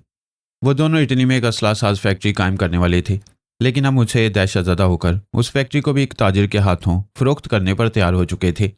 उस ताजिर से इस फैक्ट्री का सौदा हो चुका था। उन्होंने कहा था कि ब्राज़ील से हथियारों के कुछ नए डिज़ाइन आ रहे हैं, उन डिज़ाइन को भी वो फ़रोख्त करेंगे। उनका एक एजेंट उन डिज़ाइन के खाके चिली से एक फ़ाइल में रखकर ला रहा था। जैक केलर ने कहा, उस जहाज़ को अब पेरिस नहीं इटली पहुंचना चाहिए। महाधाबी ने कहा, यह जहाज़ अपने रूट के मुताबिक यहाँ से पहले स्पेन के शहर मैड्रिड पहुंचेगा, वहाँ से लंदन जाएगा, फिर लंदन से पेरिस उसकी आखिरी मंजिल है। वो दोनों सोचने लगे। फिर महाधाबी ने कहा, पायलट के दिमाग पर कब्जा जमाना होगा, फिर वो हमारी मर्जी के मुताबिक उसका रूट बदल देगा। रूट बदलते ही कंट्रोल टावर वाले हैरान और परेशान होंगे कि यह त्यारा अपना ट्रैक छोड़कर किधर चला गया। यह त्यारा स्पेन तक अपने मामूल के मुताबिक जाएगा। स्पेन से हम रास्ता बदल देंगे, वहाँ से इटली 2 घंटे में पहुँचेगा। जहाज़ ब्राज़ील से गुजरने के बाद बहरे ओकियानूस के ऊपर परवाज़ कर रहा था। उन्होंने अपने एजेंट के जरिए एक एयर होस्टेस की आवाज़ सुनी, फिर उसके दिमाग पर कब्जा जमा लिया। वो उनकी मर्जी के मुताबिक वहाँ से चलती हुई कैबिन में आई। पायलट से पूछा, क्या कॉफ़ी पीना चाहोगे? पायलट उसे देखकर मुस्कुराया, फिर कहा, कॉफ़ी कड़वी होती है, लेकिन तुम्हारे हाथों से मीठी हो जाएगी, ज़रूर पिलाओ। वह मुस्कुराती हुई चली गई। वो दोनों पायलट के दिमाग में पहुंच गए। उसके ख्यालात पड़ने लगे। तैयारी को हाईजैक करने के लिए वो इब्तदाई तैयारियां कर रहे थे। रूम के एक हवाई अड्डे का नाम फ्योमीसीनी है। वो इस एयरपोर्ट के अहम अहदेदारों के अंदर भी पहुंचने लगे। वो इस तरह यह काम करना चाहते थे कि मुतल्लिका ममालिक को हाईजैक करने वालों का सुराग भी ना मिल सके। अदनान सोनिया की गोद में सर रखे सो रहा था। वो बड़ी ममता से उसके बालों में उंगलियां फेर रही थी और सोच रही थी, बड़ा ही अजीबोगरीब होता है, अपनी गैर मामूली सलाहियतों से हैरान कर देता है। अभी कह रहा था कि यह जहाज़ पेरिस नहीं जाएगा बल्कि इसे रूम पहुंचाएगा। ये बात बड़ी मज़का खेज थी कि पेरिस जाने वाला जहाज़ एक बच्चे की खातिर अपना रूट बदल देगा। लेकिन सोनिया अपने पोते की इस बात पर संजीदगी से गौर कर रही थी। अब तक तो यही देखने में आया था कि वो जो कहता था वो ही होता था। इस वक्त वो खामोश बैठी हुई किसी टेलीपैथी जानने वाले का इंतजार कर रही थी। वो तीनों फिलहाल उसके और अदनान के दिमाग में नहीं थे, कहीं मसरूफ थे। थोड़ी देर बाद आने वाले थे। पारस और पोरस चिल्ली में रह गए। वो सोनिया और अदनान के साथ एयरपोर्ट तक आए थे। जब वो दोनों तैयारी में सवार होकर वहां से रुखसत हो गए तो पोरस ने गहरी सांस लेकर कहा, थैंक्स गॉड, अब मैं अपनी दिलरुबा से मिल सकूंगा। पारस ने हंसते हुए कहा, अगर बेटा कहीं मोहब्बत के चक्कर में पड़ जाए तो बाप बेटे को रोकता है। यहाँ तो तुम्हारा बेटा तुम्हें दिलरुबा के इश्क में गिरफ्तार होने से रोक रहा था। वो भी हंसते हुए बोला, मुझे तो ऐसा लगता है जैसे मैंने अपना बेटा नहीं बाप पैदा किया है। वो किराए की कार में बैठकर दिलरुबा और मरहबा के बंगले की तरफ रवाना हो गए। पारस ने कहा, वैसे अदनान की हरकतों ने समझा दिया है कि वो कोई एबनॉर्मल बच्चा नहीं है। उसे सचमुच आगाही हासिल होती है और वो जो कुछ करता है उससे हमको नुकसान नहीं पहुंचता। बेशक हमें अदनान की बातों और हरकतों पर संजीदगी से गौर करना चाहिए और उसकी किसी भी बात को गैर अहम नहीं समझना चाहिए। लेकिन तुम समझ रहे हो क्या मतलब? उसने दिलरुबा को मना किया कि वो तुमसे ना मिले। याद करो मरहबा हमसे क्या कह रही थी। अदनान जब दिलरुबा से तुम्हें मिलने को मना कर रहा था तब उसकी आवाज़ बदल रही थी। ऐसा लग रहा था कि जैसे उसके अंदर से कोई औरत बोल रही है। पोरस ने सोचते हुए कहा, उसकी आंखें शिवानी की तरह, शिवानी की तरह ही कशिश है। वो देखने वालों को अपनी निगाहों से जकड़ लेते हैं। बहरहाल दिलरुबा को उसे खौफजदा नहीं होना चाहिए था। मैं भी जाकर उसे समझाऊंगा। पारस ने कहा, और मैं तुम्हें समझाता हूँ कि इस बात को अहमियत दो कि अदनान ने उसे तुमसे दूर क्यों किया है। मुझे तो ऐसा लगता है कि जैसे उस बच्चे के अंदर शिवानी छुपी हुई है। दिलरुबा को अपनी सौकन समझकर उसे तुमसे दूर रखना चाहती है। कैसी बातें कर रहे हो? ये तो हिंदुओं वाला अकीदा हो गया कि एक मरने वाली की आत्मा किसी के अंदर जाकर घुस गई है और अपनी बात मनवा रही है। मेरा यह अकीदा नहीं है। इसके बावजूद हमारी दुनिया में बाज़ औक़ात ऐसे अजीबोगरीब वाक़यात पेश आती हैं कि अक्ल दंग रह जाती है। समझ में नहीं आता कि ऐसा क्यों और कैसे हो रहा है। वो दोनों उन जुड़वा बहनों के बंगले में पहुंच गए। मरहबा ने उन्हें देखकर पूछा, क्या तुम्हारी मम्मी जा चुकी हैं? हाँ, वो चली गई हैं। फिर उसने पूछा, वो बच्चा भी चला गया ना, अब यहाँ नहीं आएगा? पारस ने मुस्कुराकर कहा, क्या तुम भी उससे खौफजदा हो? मैं नहीं हूँ, लेकिन दिलरुबा बुरी तरह खौफजदा है। अभी तक सहमी हुई है, यही कहती है कि चाहे कुछ हो जाए पोरस से नहीं मिलेगी। पोरस ने परेशान होकर कहा, यह तो मेरे लिए मुश्किल हो जाएगी। मैं तो सोच भी नहीं सकता था दिलरुबा इतनी बुज़दिल है। मुझे बताओ वो कहाँ है? मरहबा ने कहा, वो अपने बेडरूम में है। उसने बेडरूम के दरवाजे पर पहुंचकर दस्तक दी, फिर कहा, दिलरुबा दरवाज़ा खोलो, मैं आया हूँ। अंदर से आवाज़ आई, नहीं मैं दरवाज़ा नहीं खोलूंगी, तुम यहाँ से चले जाओ। ये क्या हमाकत है, एक बच्चे ने डराया और तुम डर गई। मैंने कह दिया कि मैं दरवाज़ा नहीं खोलूंगी। उस बच्चे की माँ तुम्हारी बीवी है, वो नहीं चाहती कि मैं तुम्हारे करीब आऊँ। मेरी बात का यकीन करो, 3 बरस पहले वो मर चुकी है। अब वो कैसे तुम्हें मेरे करीब आने से रोक सकती है? वो रोक रही है। मैं कैसे बताऊं कि वो कैसे रोक रही है? सामने आकर बताओ तो यकीन होगा। कमरे के अंदर खामोशी रही। पोरस ने फिर उसे मुखातिब किया, क्या हुआ, तुम खामोश क्यों हो? तुम ड्राइंग रूम में बैठो, मैं चेंज करके आती हूँ। ठीक है, मैं जाता हूँ, तुम जल्दी आओ। वो ड्राइंग रूम में चला गया। पारस मरहबा के साथ एक बेडरूम में आ गया। उसने उसे खींच कर अपने बाजू में भरना चाहा तो वो खुद को छुड़ाने लगी। कहने लगी, ये क्या कर रहे हो? मुझे ये सब पसंद नहीं। मैं ये सब नहीं चाहती। क्यों नहीं चाहती? क्या मुझे पसंद नहीं करती? बेशक मैं तुम्हें पसंद करती हूँ, तुम्हें चाहती हूँ, लेकिन हम ज़रा दूर दूर रहेंगे। ये मैं तुमसे पहले भी कह चुकी हूँ। हम दोनों बहनें हम मजाज हैं। हमसे मोहब्बत करने वाले इसलिए भाग गए कि हमने कभी उन्हें हाथ लगाने की इजाज़त नहीं दी। बस दूर से मोहब्बत करना चाहिए तो वो बेजार हो गए। तुम चाहती हो कि मैं भी तुमसे बेजार हो जाऊं? मैं हरगिज़ ये नहीं चाहती। तुम दूर हो जाओगे, कहीं चले जाओगे तो मैं परेशान हो जाऊंगी। अजीब मोहब्बत है तुम्हारी, मेरे बगैर नहीं रह सकती और मैं तुम्हारे करीब आता हूँ तो मुझे दूर भगाती हो। मैं दिल से ऐसा नहीं करती हूँ। मेरा दिल चाहता है कि तुम मुझे प्यार करो, मुझे खुद से करीब करो। मैं तुम्हारी बाहों में पिघल जाना चाहती हूँ, लेकिन डरती हूँ।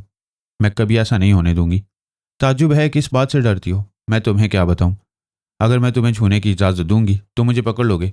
मैं तुम्हें पकड़ने की इजाज़त दूंगी तो जकड़ लोगे। फिर मुझसे मियाँ बीवी वाला ताल्लुक चाहोगे। बोलो, चाहोगे ना? हाँ, ऐसा तो ज़रूर चाहूँगा। और बस मैं यही नहीं चाहती। अगर ये ताल्लुक होगा तो फिर मैं माँ बन जाऊंगी और माँ बनने के बाद मर जाऊंगी। उसने हैरानी से पूछा, ये क्या बात हुई? किसने कहा कि तुम माँ बनने के बाद मर जाओगी? मेरी माँ भी ऐसा नहीं चाहती थी, उसे भी माँ बनने से डर लगता था। फिर मेरे बाप ने उसे रजामंद कर लिया और फिर वही हुआ जिससे वो डर रही थी। हम दोनों बहनों की पैदाइश के वक्त ना जाने क्या हुआ कि वो मर गई। पारस ने पूछा, अगर माँ मर चुकी है फिर ये कौन है जो घर में मौजूद है? ये मेरी सौतेली माँ है। मैं नहीं चाहती कि तुम मुझे माँ बनाओ। कौन कम वक्त तुम्हें माँ बना रहा है? मैं तो महबूबा बना रहा हूँ, लेकिन उसके बाद माँ बनने का मरहला आएगा। ये बात तुम्हारे दिमाग में क्यों नक्श हो गई है कि माँ बनने वाली हर औरत मर जाती है? हमारी दुनिया में करोड़ों माएँ हैं जो औलाद पैदा कर रही हैं और जिंदा हैं। उनकी बात और है, जो जुड़वा बच्चे पैदा करती हैं उनके बचने का चांस सिर्फ 5% होता है। डॉक्टर डिलीवरी के वक्त उनको बचा नहीं पाते और वो मर जाती हैं। वो बेजार होकर बोला, तुम एबनॉर्मल हो, उल्टी बातें समझती हो, सीधी बातें समझ नहीं पाती, मैं जा रहा हूँ। वो नाराज होकर जाने लगा तो उसने हाथ पकड़ लिया। आजिज़ी से बोली, प्लीज़ मत जाओ, मेरे दिल में डर है। उस डर को ख़त्म होने दो। मैं नहीं जानती कि यह डर कैसे ख़त्म होगा, तुम कुछ करो। इस बात ने पारस को खुश कर दिया। वो चहक कर बोला, हाँ कुछ तो करना ही होगा। पोरस ड्राइंग रूम में बैठा बेजार हो रहा था। फिर उठकर तेजी से चलता हुआ दिलरुबा के बेडरूम के दरवाजे पर आया। दस्तक देकर बोला, दिलरुबा तुम क्या कर रही हो? क्या चेंज करने में इतनी देर लगती है? प्लीज़ जल्दी बाहर आओ। उसे कोई जवाब नहीं मिला। उसने दरवाजे के हैंडल पर दबाव डालकर इसे खोला तो वो खुल गया। अंदर कोई नहीं था। वो तेजी से चलता हुआ उसे बंगले के हर हिस्से में ढूंढने लगा और आवाज़ें देने लगा। उसकी आवाज़ पर मरहबा और पारस अपने कमरे से बाहर आए। फिर पूछा, क्या बात है? उसने कहा, दिलरुबा थोड़ी देर पहले अपने बेडरूम में थी, मुझसे कहा कि चेंज करके आती हूँ। मैं ड्राइंग रूम में इंतज़ार करूँ। वो मुझे झांसा देकर कहीं चली गई है, यहाँ कहीं नज़र नहीं आ रही है। ऐसे ही वक्त मोबाइल फ़ोन से सिग्नल मौसूल हुआ। वो इसे ऑन करके कान से लगाते हुए बोला, हेलो। दूसरी तरफ से दिलरुबा की आवाज़ सुनाई दी, हेलो मैं बोल रही हूँ। तुम वहाँ से चले जाओ, मैं तुमसे मिलना नहीं चाहती। दिलरुबा तुम्हें क्या हो गया है? क्यों परेशान हो रही हो? मुझे भी परेशान कर रही हो। एक बार मेरे सामने आओ, मैं तुम्हारे दिल से डर निकाल दूंगा। अचानक ही आवाज़ बदल गई। दूसरी तरफ से कहा गया, तुम्हें शर्म नहीं आती? अपने बच्चे की माँ को भूल गए और उसकी सौकन से दिल लगा रहे हो। वह हैरानी से बोला, शिवानी ये तुम बोल रही हो? पारस शिवानी का नाम सुनकर चौंक गया। फिर बोला, पोरस ये तुम क्या कह रहे हो? क्या तुम फ़ोन पर शिवानी की बात सुन रहे हो? दूसरी तरफ से दिलरुबा की आवाज़ सुनाई दे रही थी, मैं कह चुकी हूँ, तुम्हारा सामना नहीं करूंगी, तुम्हारे करीब नहीं आऊंगी, मेरे घर से चले जाओ। पोरस ने पूछा, तुम ये बताओ, अभी तुम आवाज़ बदल कर बोल रही थी? नहीं, मैंने आवाज़ नहीं बदली, मैं थोड़ी देर के लिए चुप हो गई थी। मुझे ऐसा लग रहा था कि मेरे अंदर कोई बोल रही है। पोरस ने हैरानी से पारस को देखते हुए कहा, ये दिलरुबा बोलते बोलते थोड़ी देर के लिए चुप हो गई थी। ऐसे वक्त मैंने शिवानी की आवाज़ सुनी, मगर यह कैसे हो सकता है? शिवानी तो 3 बरस पहले मर चुकी थी। पारस ने उसके शाने पर हाथ रखकर कहा, पोरस ये बहुत ही नाजुक मामला है। तुम्हारा बेटा जो कहता है वो बात पत्थर की लकीर बन जाती है। हमें इस मामले पर बहुत ही संजीदगी से गौर करना होगा। फिलहाल यहाँ से चलो।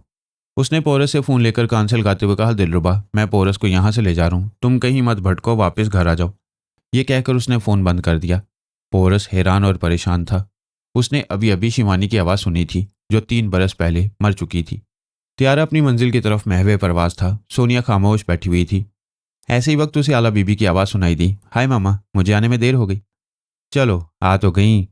क्या कहीं मसरूफ़ थी? जी हाँ, कहीं ना कहीं तो मसरूफियत रहती है। टेलीपैथी अजीबोगरीब इलम है। किसी के ख्यालात पढ़ो, किसी के मामलात में उलझो, आदमी उलझता ही चला जाता है। आप सुनाए, खैरियत है? कोई गैर मामूली बात तो नहीं हो रही?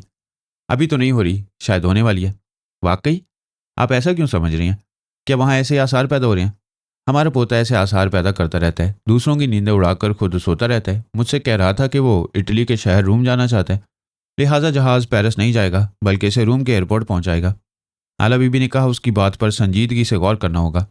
क्या आप ऐसा समझ रही हैं कि इस त्यारे का रूट बदल सकता है? मैं कैसे समझूंगी? भला त्यारे का रूट ख्वाम खा क्यों बदलेगा? मामा ऐसा भी तो हो सकता है कि यहाँ हाईजैकर मौजूद हों और वो इसे हाईजैक करके इटली की तरफ ले जाएं। हाँ ऐसा हो सकता है, लेकिन इस त्यारे में ऐसे आसार नजर नहीं आ रहे। आप किसी एयर होस्टेस से गुफ्तगू करें, मैं उसके जरिए पायलट के दिमाग में जाकर मालूम करूंगी कि वहाँ कोई गड़बड़ तो नहीं। सोनिया ने के एयर होस्टेस को बुलाया, फिर उससे पूछा, क्या डिनर का इंतजाम किया जा रहा है? वो मुस्कुरा कर बोली, यस मैडम, अभी हम आधे घंटे में डिनर सर्व करने वाले हैं। वो वहाँ से जाने लगी। आला बीबी उसके अंदर पहुँच गई। उसे लेकर सीधी पायलट कैबिन में पहुंची। वहाँ पायलट से पूछा, क्या भूख लगी है? मैं मुसाफिरों को खाना देने जा रही हूँ। को पायलट ने कहा, बेशक, भूख तो लगी है, पहले मुसाफिरों को खाना दे दो। वो चली गई। आला बीबी उस को पायलट के दिमाग में आई, फिर उसे बातें करने पर मजबूर किया। उसने पायलट से पूछा, क्या खाने से पहले ड्रिंक लोगे? हाँ, मेरे लिए एक पैक बनाओ। को पायलट ने शराब की बोतल निकाली, फिर अपने और उसके लिए एक एक पैक बनाया। आला बीबी पायलट के ख्यालात पढ़ रही थी। उसे ऐसी कोई बात नजर नहीं आई जिससे उसे खतरा महसूस होता। त्यारे में अमनो अमान था। उसने अल्पा और अब्दुल्ला को मुखातिब किया, फिर कहा, मेरे पास आओ और मेरी बातें सुनो। वो दोनों उसके दिमाग में आए। वो बोली, अदनान ममा से कह चुका है कि ये पेरिस जाने वाला त्यारा अपना रूट बदल कर इटली जाएगा, क्योंकि अदनान इटली जाना चाहता है। अब्दुल्ला ने कहा, फिर तो अदनान बाबा की बात दुरुस्त हो सकती है। हम कई बार आजमा चुके हैं, ये जो कहते हैं वो होता ज़रूर है। एल्पा ने कहा, अदनान की पेशगोई के पीछे ज़रूर कोई बात होगी, लेकिन ये समझ में नहीं आता कि पेरिस जाने वाला त्यारा अचानक अपना रूट कैसे बदल सकता है। आला बीबी ने कहा, सिस्टर, कोई इस त्यारे को हाईजैक कर सकता है, ऐसी वारदातें होती रहती हैं। हमें देखना चाहिए कि इस त्यारे में हाईजैकर मौजूद है या नहीं। मैंने आप दोनों को इसीलिए बुलाया है। हम एक एक मुसाफिर के दिमाग में पहुंचेंगे और मालूम करने की कोशिश करेंगे कि यहाँ कोई मुजरिम तो छुपा हुआ नहीं। फिर उन तीनों ने सिलसिलावार ख्याल खुआनी की मुहिम शुरू की। एयर होस्टेस और स्टीवर्ड्स वगैरह के जरिए मुसाफिरों के दिमागों में जाने लगे। फिर एक मुसाफिर के जरिए दूसरे मुसाफिर को मुखातिब करने लगे। इस तरह उन्हें हर एक के दिमाग में जगह मिलती रही और वो उनके ख्यालात पढ़ते गए। उन मुसाफिरों के दरमियान वो एजेंट भी बैठा हुआ था जो जैक केलर और महाधाबी के लिए काम करता था। उन्होंने उस पर तनवीमी अमल करके उसके दिमाग में ये बात नक्श कर रखी थी कि वो कभी उनकी ख्याल खुआनी को याद ना रखे, उनकी बातों का जवाब देने के बाद टेलीपैथी को भूल जाया करे। इस वक्त भी वो जैक केलर और महादाबी को उनकी ख्याल खुआनी समेत भूला हुआ था। एल्पा ने उसके ख्यालात पढ़े तो पता चला वो एक बहुत बड़े बिजनेसमैन का नुमाइंदा है और कारोबार के सिलसिले में पेरिस जा रहा है। उन तीनों ने जहाज़ के एक सिरे से लेकर दूसरे सिरे तक एक एक मुसाफिर के ख्यालात को कंगाल डाला। एयर होस्टेस, स्टीवर्ड और पायलट को पायलट सभी के ख्यालात पढ़े। उनमें से ना तो कोई मुजरिम था, ना ही कोई टेलीपैथी जानने वाला मुजरिम का आलाकार। वो तीनों थक हार कर सोनिया के पास आए। आला बीबी ने कहा, मामा, हम हर एक के ख्यालात पढ़ चुके हैं, यहाँ कोई मुजरिम नहीं। ताज्जुब है, फिर ये त्यारा अपना रूट कैसे बदलेगा, इटली कैसे जाएगा? आला बीबी ने मुझे मुखातिब किया। अदनान का एक मसला है, मामा आपसे बात करना चाह रही हैं। मैं सोनिया के दिमाग में आया। उस वक्त अदनान नींद से बेदार हो गया था। सब लोग रात का खाना खा रहे थे। वो वॉशरूम में जाकर मुंह हाथ धोकर वापस आ गया, फिर अपनी दादी के पास बैठकर खाना खाने लगा। मैंने पूछा, क्या बात है? सोनिया ने अदनान की पेशगोई के बारे में बताया और तशवीश जाहिर की। आला बीबी ने कहा, मैं सिस्टर और अब्दुल्ला के साथ यहाँ के तमाम मुसाफिरों के ख्यालात पढ़ चुकी हूँ। इनमें कोई मुजरिम नहीं। कहीं से कोई ऐसी बात जाहिर नहीं हो रही कि जहाज़ को हाईजैक किया जाएगा। मैंने सोचने के अंदाज में कहा, हम अपने पोते की पेशगोई को नज़रअंदाज नहीं कर सकते। ये बात फ़िलहाल समझ में नहीं आ रही है कि हमारा पोता रूम कैसे पहुंचेगा। सोनिया ने कहा, जहाज़ के रूट बदलने का एक ही रास्ता समझ में आ रहा है, वो ये कि कोई इसे हाईजैक करेगा, जबकि ऐसा नहीं होने वाला। दूसरी बात यह समझ में आती है कि जहाज़ में कोई खराबी पैदा होगी, इसे किसी दूसरी जगह उतारा जा सकता है, वहाँ से रूट बदल जाएगा। मैंने कहा, यही दूसरी बात हो सकती है। त्यारे में कोई खराबी पैदा होगी तो इसे स्पेन या अफ्रीका के किसी भी मगरबी हिस्से में उतार दिया जाएगा। आला बीबी ने कहा, हमें इंतज़ार करना होगा, देखते हैं कि ऐसी क्या बात होती है। वैसे फ़िक्र परेशानी की तो कोई बात नहीं है। त्यारा जहाँ भी जाए हम अदनान की हिफाजत हर तरह से करेंगे। सोनिया ने कहा, यहाँ उसकी हिफाजत की बात नहीं है, असल मसला यह है कि वह अपनी माँ से मिलने के लिए भटक रहा है। आखिर इसकी हकीकत क्या है? क्या वाकई इसके अंदर शिवानी बोलती है? अगर बोलती है तो कैसे, जबकि वो 3 बरस पहले मर चुकी है। अब्दुल्ला ने कहा, मैडम, अभी मैं पारस और पोरस साहब के पास था। वो दोनों मरबा और दिलरुबा से मिलने गए थे, लेकिन दिलरुबा ने पोरस साहब से मिलने से इनकार कर दिया था। वो उसके बंगले में पहुंचे तो वो अपने बंगले से भाग गई। कहीं दूर जाकर उसने फ़ोन पर बातें की। उन बातों के दरमियान पोरस साहब ने साफ तौर पर शिवानी की आवाज़ सुनी। ये ऐसी बात थी जो हमें संजीदगी से सोचने पर मजबूर कर रही थी कि ऐसा कैसे हो सकता है। मैंने अब्दुल्ला से पूछा, शिवानी क्या कह रही थी? सर, उस वक्त मैं पारस साहब के दिमाग में था, इसलिए मैंने उनका फ़िक्रा सही नहीं सुना। बस उन्होंने एक फ़िक्रा अदा किया था। शायद उनसे शिकायत की थी कि वो बच्चे की माँ को भूलकर किसी दूसरी से क्यों मोहब्बत कर रहे हैं। सोनिया ने कहा, मैंने पोरस को समझाया था कि वो दिलरुबा के पास ना जाए। जब अदनान ने मना किया तो इसके पीछे ज़रूर कोई अहम बात होगी। आला बीबी ने कहा, मामा, ये बात मेरी अकल तस्लीम नहीं करती है कि पोरस भाई ने शिवानी की आवाज़ सुनी थी। भला वो कैसे बोलेगी, कहाँ से बोलेगी? क्या वो टेलीपैथी जानती है कि दिलरुबा की ज़ुबान से बोल रही थी? शिवानी टेलीपैथी नहीं जानती थी और ना ही वो जिंदा है कि उसकी ज़ुबान से बोलेगी। मेरे पोते के हवाले से दिलरुबा के ज़हन में ये बात नक्श हो गई है कि उसकी माँ उसके अंदर समा गई है और उसे पोरस से दूर रखना चाहती है, इसीलिए वो उससे दूर भाग रही है। मैंने कहा, यह भी हो सकता है कि पोरस ने दिलरुबा की ज़ुबान से शिवानी की आवाज़ ना सुनी हो। यह फ़रेब समात भी हो सकता है। बाज़ औक़ात ऐसा होता है कि हमारे कानों में कुछ अजीब सी आवाज़ें सुनाई देती हैं, या ऐसा लगता है जैसे किसी शनासा ने हमें पुकारा हो, जबकि वो पुकारने वाला हमारे आसपास कहीं मौजूद नहीं होता। ये एक नफ्सियाती मसला है, इसे फ़रेब समात भी कहते हैं। आला बीबी ने कहा, मैंने पायलट के ख्यालात पढ़कर मालूम किया है कि यह त्यारा अभी रात भर परवास करेगा। सुबह 5 बजे स्पेन के शहर मैड्रिड पहुंचेगा। उस वक्त हमें मालूम होगा कि इसके रूट में तब्दीली होती है या नहीं। मैंने कहा, ठीक है, मैं वहाँ के वक्त के मुताबिक 5 बजे सोनिया के पास आऊँगा। हम सब ख्याल ख्वानी करने वाले सोनिया और अदनान के पास से चले आए। सोनिया ने अदनान से कहा, बेटे, सोना चाहो तो सो जाओ, वरना टीवी पर कार्टून फिल्म चल रही है, देखते रहो, मैं ज़रा सोना चाहती हूँ। उसने सीट की पुश्त को आरामदेह बनाया और नीम दराज होकर अपने पोते के बारे में सोचने लगी और सोचते सोचते सोने लगी। जीना और किबरिया अहमदाबाद पहुंच गए। एयरपोर्ट के बाहर हिंदू और मुसलमानों की भीड़ लगी हुई थी। उन्हें अखबारात और दूसरे मीडिया के जरिए मालूम हो चुका था कि सुहागन देवी आफतजदा इलाकों का दौरा करने और उनकी मदद करने के लिए आ रही है।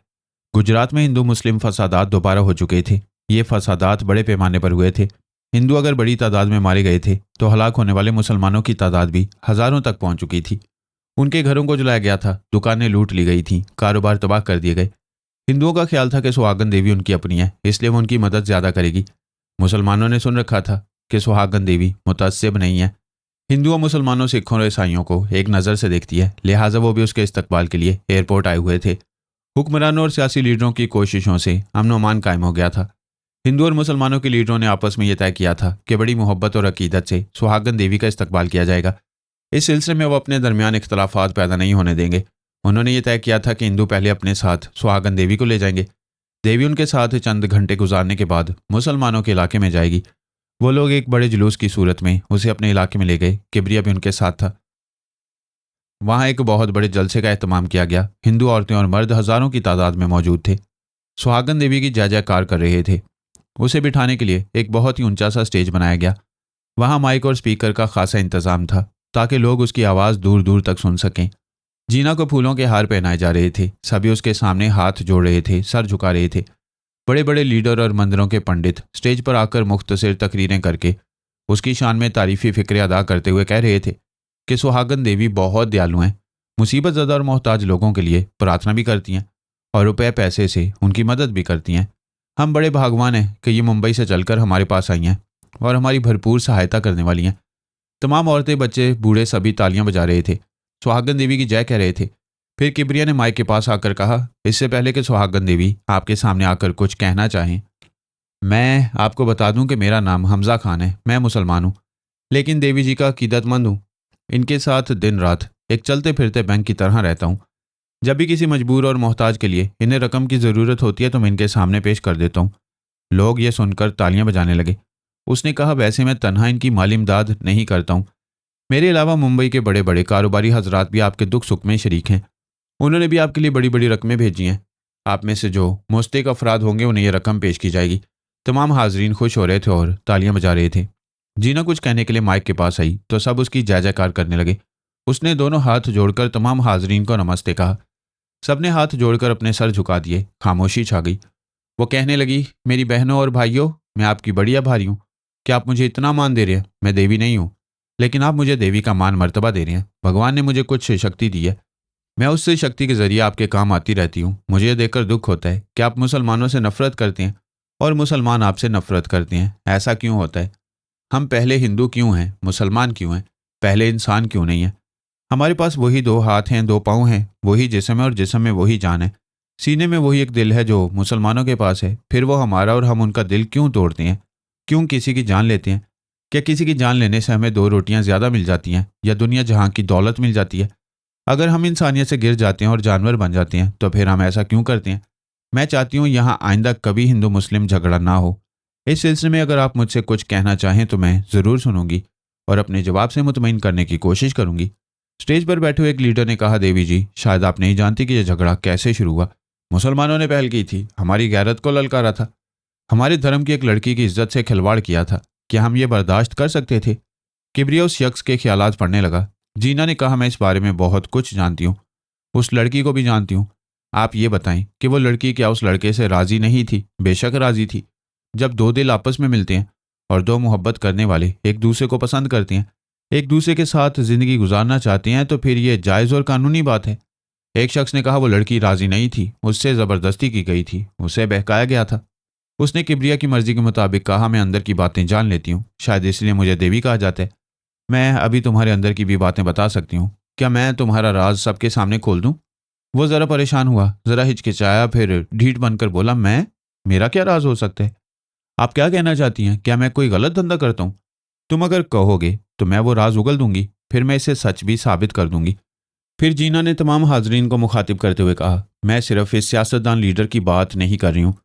तुम में से जो भी अपने माजी और हाल की बात पूछना चाहेगा मैं उसे बता सकती हूँ। उसके अंदर का सारा झूठ और सच बाहर निकाल सकती हूँ। उस लीडर ने मजमा में से एक शख्स को मुखातिब किया, ए राम अवतार, चल उठकर खड़ा हो जा और देवी जी के सामने आ। ये तेरे बारे में सच और झूठ बताएंगी। एक नौजवान शख्स उठकर खड़ा हो गया, दोनों हाथ जोड़कर करीब आया, फिर बोला, देवी जी मेरा नाम राम अवतार है और मैं एक मिल में मजदूर यूनियन का लीडर हूँ। आप मेरे बारे में कुछ बता सकेंगी?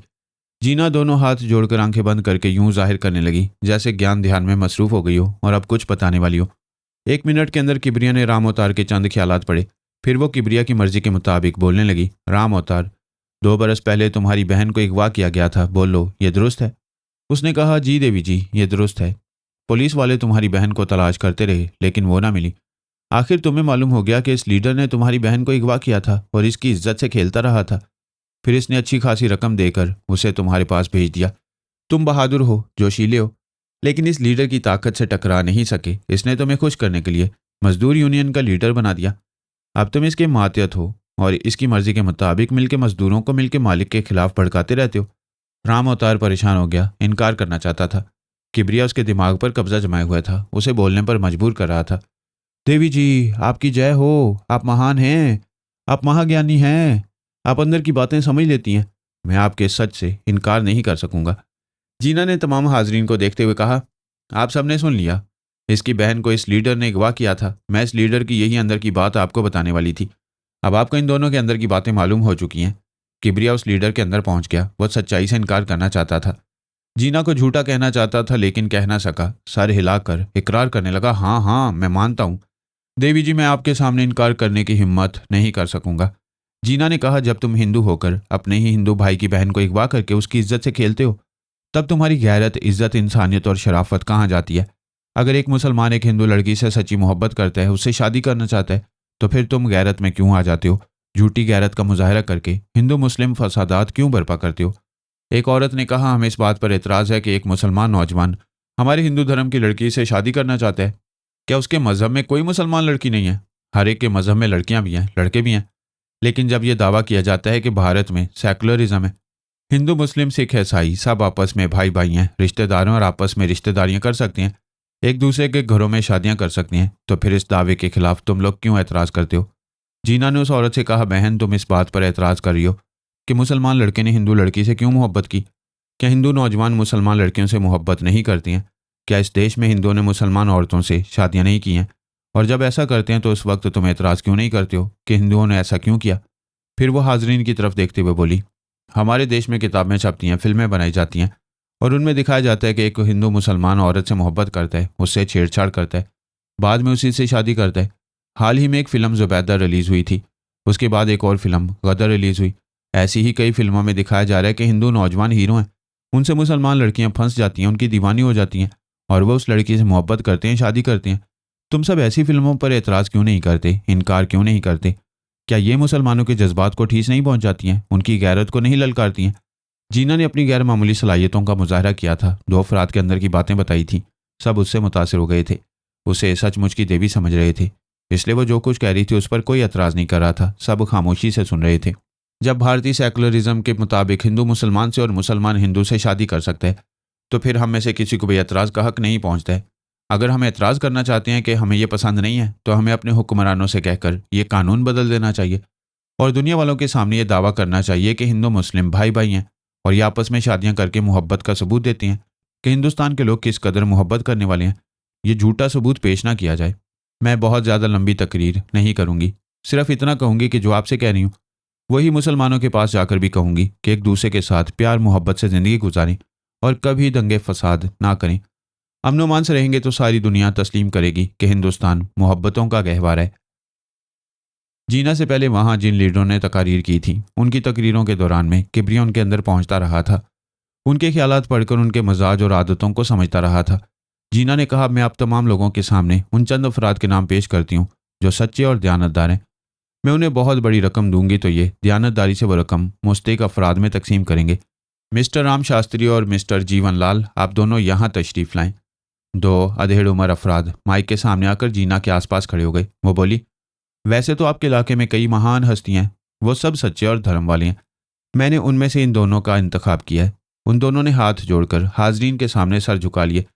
वो बोली, मेरा ज्ञान कहता है ये दोनों एक मामूली व्यापारी हैं, इनके पास इतनी पूंजी नहीं है, कि अपने व्यापार को आगे बढ़ा सकें। मैं सबसे पहले इनकी सहायता करना चाहती हूँ। इन्हें अपना कारोबार आगे बढ़ाने के लिए हर एक को 5-5 लाख रुपए दे रही हूँ। सब लोग तालियां बजाने लगे। जीना ने कहा, मेरी इस इमदाद से इनके दुख और परेशानियां फौरी तौर पर दूर हो जाएंगी, तो फिर ये पूरी दिलजमाई से मेरी दी हुई रकम आप लोगों में तकसीम कर सकेंगे। वो हाजरीन में से औरतों और बच्चों को देखते हुए बोली, इस फसाद में कितनी ही औरतें विधवा हो चुकी हैं, कितने ही बच्चे अनाथ हो चुके हैं। अब उनकी कमाई का कोई आसान रास्ता नहीं रह गया है। ये तो भगवान ही जानता है कि औरतें और बच्चे कितनी मुसीबतों से अपनी ज़िंदगी गुजारे हैं। मैं चाहूँगी कि ऐसी विधवा औरतों को 1-1 लाख रुपए दिए जाएं, ताकि वो घरेलू दस्तकारी जैसा कोई काम कर सकें। सभी खुश होकर तालियां बजाने लगे। सुहागन देवी की जय जयकार होने लगी। वो बोली, कितने ही हिंदू भाइयों के कारोबार तबाह हो चुके हैं। मैं उन्हें कारोबार शुरू करने के लिए हर एक को 2-2, 4-4 लाख रुपए उनकी ज़रूरत के मुताबिक देना चाहती हूँ। फिर ज़ोरदार तालियां बजने लगीं। उसकी जय जयकार होने लगी। उसने कहा, मैं फ़िलहाल 2 करोड़ रुपए का चेक दे रही हूँ। ये चेक कल सुबह यहाँ के बैंक में कैश हो जाएगा। ये रकम कम पड़ेगी तो मैं और भी ज़रूरत के मुताबिक देती रहूँगी। उसने पर्स में से चेकबुक निकाल कर रकम लिखी, दस्तखत किए। फिर वो चेक राम शास्त्री को दिया। राम शास्त्री और जीवनलाल को अलग से 10 लाख रुपए का चेक देकर हाजरीन से कहा, मैं आपसे विनती करती हूँ कि अपनी तबाही और बर्बादी पर गौर करें। ऐसा क्यों हुआ? अगर आप झूठी गैरत से, गुस्सा और जोश में ना आते, अपने लीडरों के बहकाने और भड़काने से दंगा ना करते, तो ये नौबत कभी ना आती। मैं ये बातें सिर्फ आपसे नहीं कह रही हूँ। अभी मुसलमानों के पास जाऊंगी, उनसे भी यही विनती करूंगी। आपको लड़ाने वाले सिर्फ चंद लोग होते हैं। वो आपको इस तरह भड़काते हैं कि लड़ने मरने वालों की तादाद हज़ारों तक पहुंच जाती है। फिर वो दोनों हाथ जोड़कर बोली, भगवान के लिए अक्ल से काम लें, अपने दुश्मनों को पहचानें। दुश्मन सिर्फ मुसलमानों में और दूसरे धर्म वालों में ही नहीं, आपके अपने हिंदू धर्म में भी आस्तीन के सांप की तरह दुश्मन छुपे हुए हैं। आप सब मेरी इस विनती पर गौर करें। नफरत और ताज्जुब से ना सोचें, मोहब्बत से मुसलमानों को गले लगाएं। फिर वो हाथ जोड़कर बोली, अब मैं आपसे आज्ञा चाहूँगी। मेरी मुसलमान बहनें और भाई अपनी बस्ती में मेरा इंतज़ार कर रहे हैं। मैं जल्द से जल्द उनके ज़ख्मों पर भी मरहम रखना चाहती हूँ। एक शख्स ने कहा, देवी जी, आप जब तक यहाँ रहेंगी तब तक हम आपके दर्शन करते रहना चाहते हैं। वो बोली, मुझे बड़ी खुशी होगी। मैं शहर से बाहर एक रेस्ट हाउस में रहूँगी। मैं कल शाम 4 बजे से 6 बजे तक आप लोगों से मिलती रहूँगी। मुझे बताया गया है कि रेस्ट हाउस के सामने बहुत बड़ा मैदान है। वहाँ मुसलमान भी मुझसे मिलने आया करेंगे। आप सब आपस में एक होकर एक दूसरे से मिल बैठकर मुझसे बातें करेंगे तो मुझे बड़ी खुशी होगी। वो उनसे रुखसत होकर जाने लगी। कई मुसलमान उसे लेने के लिए अपनी गाड़ियाँ लेकर आए थे। वो और किबरिया उनकी गाड़ी में बैठ गए। हिंदू से रुखसत करते वक्त तो सुहागन देवी की जय कह रहे थे और मुसलमान सुहागन देवी जिंदाबाद के नारे लगा रहे थे। वो उसे एक छोटे से जुलूस की सूरत में अपने साथ ले गए। मुसलमानों ने भी अपने इलाके में जलसे का एहतमाम किया था। औरतें, बच्चे, जवान, मर्द और बूढ़े हज़ारों की तादाद में मौजूद थे। वो एक स्टेज पर उनके सामने आई तो सब खड़े होकर हाथ जोड़कर सुहागन देवी जिंदाबाद के नारे लगाने लगे। वहाँ के मुसलमान लीडर और अकाबरीन माइक के सामने आकर सुहागन देवी की शान में मुख्तसर तकरीरें कर रहे थे। किबरिया उनके दिमाग में पहुंचकर उनके मुख्तसर ख्यालात पढ़ता जा रहा था, उनकी नेकी और बदी को समझता जा रहा था। उन मुअज़्ज़ज़ अफराद में जान मोहम्मद का भाई एहसान मोहम्मद भी मौजूद था। एहसान मोहम्मद की बीवी जुलेखा ख़वातीन के दरमियान बैठी हुई थी। किबरिया ने उसके दिमाग पर कब्जा जमा कर उसे अपने घर जाने पर मजबूर किया।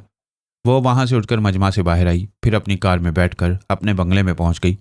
वहाँ उन मियाँ बीवी की अलमारी में एक एल्बम रखी हुई थी। उस एल्बम में जान मोहम्मद की कई तस्वीरें थीं। उसने एल्बम में से 2 तस्वीरें निकालीं, इन्हें एक लिफाफे में रखा, फिर अलमारी को बंद करके बंगले से बाहर आ गई। अपनी कार में बैठकर जलसागाह की तरफ वापस जाने लगी। जीना और किबरिया को यह मालूम हो चुका था कि जान मोहम्मद जिंदा है, मगर यह मालूम ना हो सका कि वो कहाँ और किस हाल में है। अब किबरिया जान मोहम्मद की तस्वीर देखकर उसकी आंखों में झांक कर उसके अंदर पहुंच सकता था, उसके मुकम्मल हालात से वाकिफ हो सकता था। जुलेखा ने जलसागाह में वापस आकर किबरिया की मर्जी के मुताबिक तस्वीरों वाला लिफाफा एक शख्स को देते हुए कहा, देवी जी के साथ जो हमजा साहब आए हैं, ये लिफाफा उन्हें दे दो। उस शख्स ने वो लिफाफा लाकर किबरिया के हवाले कर दिया। उसने लिफाफे में से तस्वीरें निकाल कर देखी, फिर एक तस्वीर की आंखों में झांकता हुआ जान मोहम्मद के अंदर पहुंच गया। वो खैरियत से था। उसके ख्यालात पढ़ने से मालूम हुआ उसके भाई एहसान मोहम्मद ने उसके खिलाफ साजिश की थी। शकुंतला के भाई धीरज के जरिए उसे कत्ल कराया, लेकिन वो दोनों कातिल धोखा खा गए। रात के अंधेरे में उन्होंने समझा कि जान मोहम्मद गोली खाकर गहरी खाई में गिर पड़ा है और मर चुका है। उसके नसीब अच्छे थे, गोली उसकी टांग में लगी थी। वो करीब ही एक गड्ढे में गिर गया था। जब वो कातिल वहां से चले गए तो वो भी गड्ढे से निकलकर लंगड़ाता हुआ एक हिंदू डॉक्टर के दरवाजे पर आ गिरा। वो डॉक्टर मुतासिब नहीं था, अपने पेशे के मुताबिक हिंदू मुसलमान सभी का इलाज करता था। उसका जख्म गहरा नहीं था। उसने उसकी मरहम पट्टी की, रात को अपने यहाँ पनाह दी। दूसरे दिन भी उसने उसका इलाज किया, दवाएं दी। अब जान मोहम्मद शकुंतला से मिलने के लिए मुंबई आ चुका था और जीना के बंगले में पहुंचने वाला था। किबरिया ये तमाम मालूमात हासिल करता रहा, फिर दिमागी तौर पर उस जलसे में हाजिर हो गया। उस वक्त जीना माइक के सामने खड़ी हुई तकरीर कर रही थी, मेरी बहनों और भाइयों, मैं हिंदू हूँ, लेकिन मेरा दिल हर मज़हब और हर ज़ात पात के लोगों से मोहब्बत करता है। मेरा धर्म कहता है हिंदू, मुस्लिम, सिख और ईसाई आपस में भाई भाई हैं। हम एक दूसरे के साथ प्यार मोहब्बत से ज़िंदगी गुजारनी चाहिए। वो किबरिया की तरफ देख कर बोली, आप सब देख रहे हैं कि मेरे साथ एक मुसलमान सखी दाता हमजा खान साहब हैं। ये भी हिंदू और मुसलमानों के दरमियान कोई भेदभाव नहीं रखते, सबको एक नज़र से देखते हैं और अपनी दौलत से हिंदू और मुसलमान दोनों की मदद कर रहे हैं। मेरी बहनों और भाइयों, आप लोगों ने और हिंदुओं ने बहुत ज़्यादा अपनी जानो माल का नुकसान उठाए हैं। अब आप लोगों को अकल से सोचना चाहिए कि जिस तरह मुसलमानों में सभी फरिश्ते नहीं होते, उसी तरह हिंदुओं में भी सभी शरपसंद नहीं होते। उनमें से कुछ लोग लालची, मुफाद परस्त और हासिद होते हैं। ऐसे लोग अपना ज़ाती फ़ायदा हासिल करने के लिए दंगे फसाद कराते रहते हैं। जिस तरह हमारे हिंदुओं के दरमियान राक्षस मौजूद हैं, उसी तरह मुसलमानों के दरमियान भी शैतान मौजूद हैं। ये शैतान और ये राक्षस अपने चेहरों से नहीं, अपनी आदतों और हरकतों से पहचाने जा सकते हैं।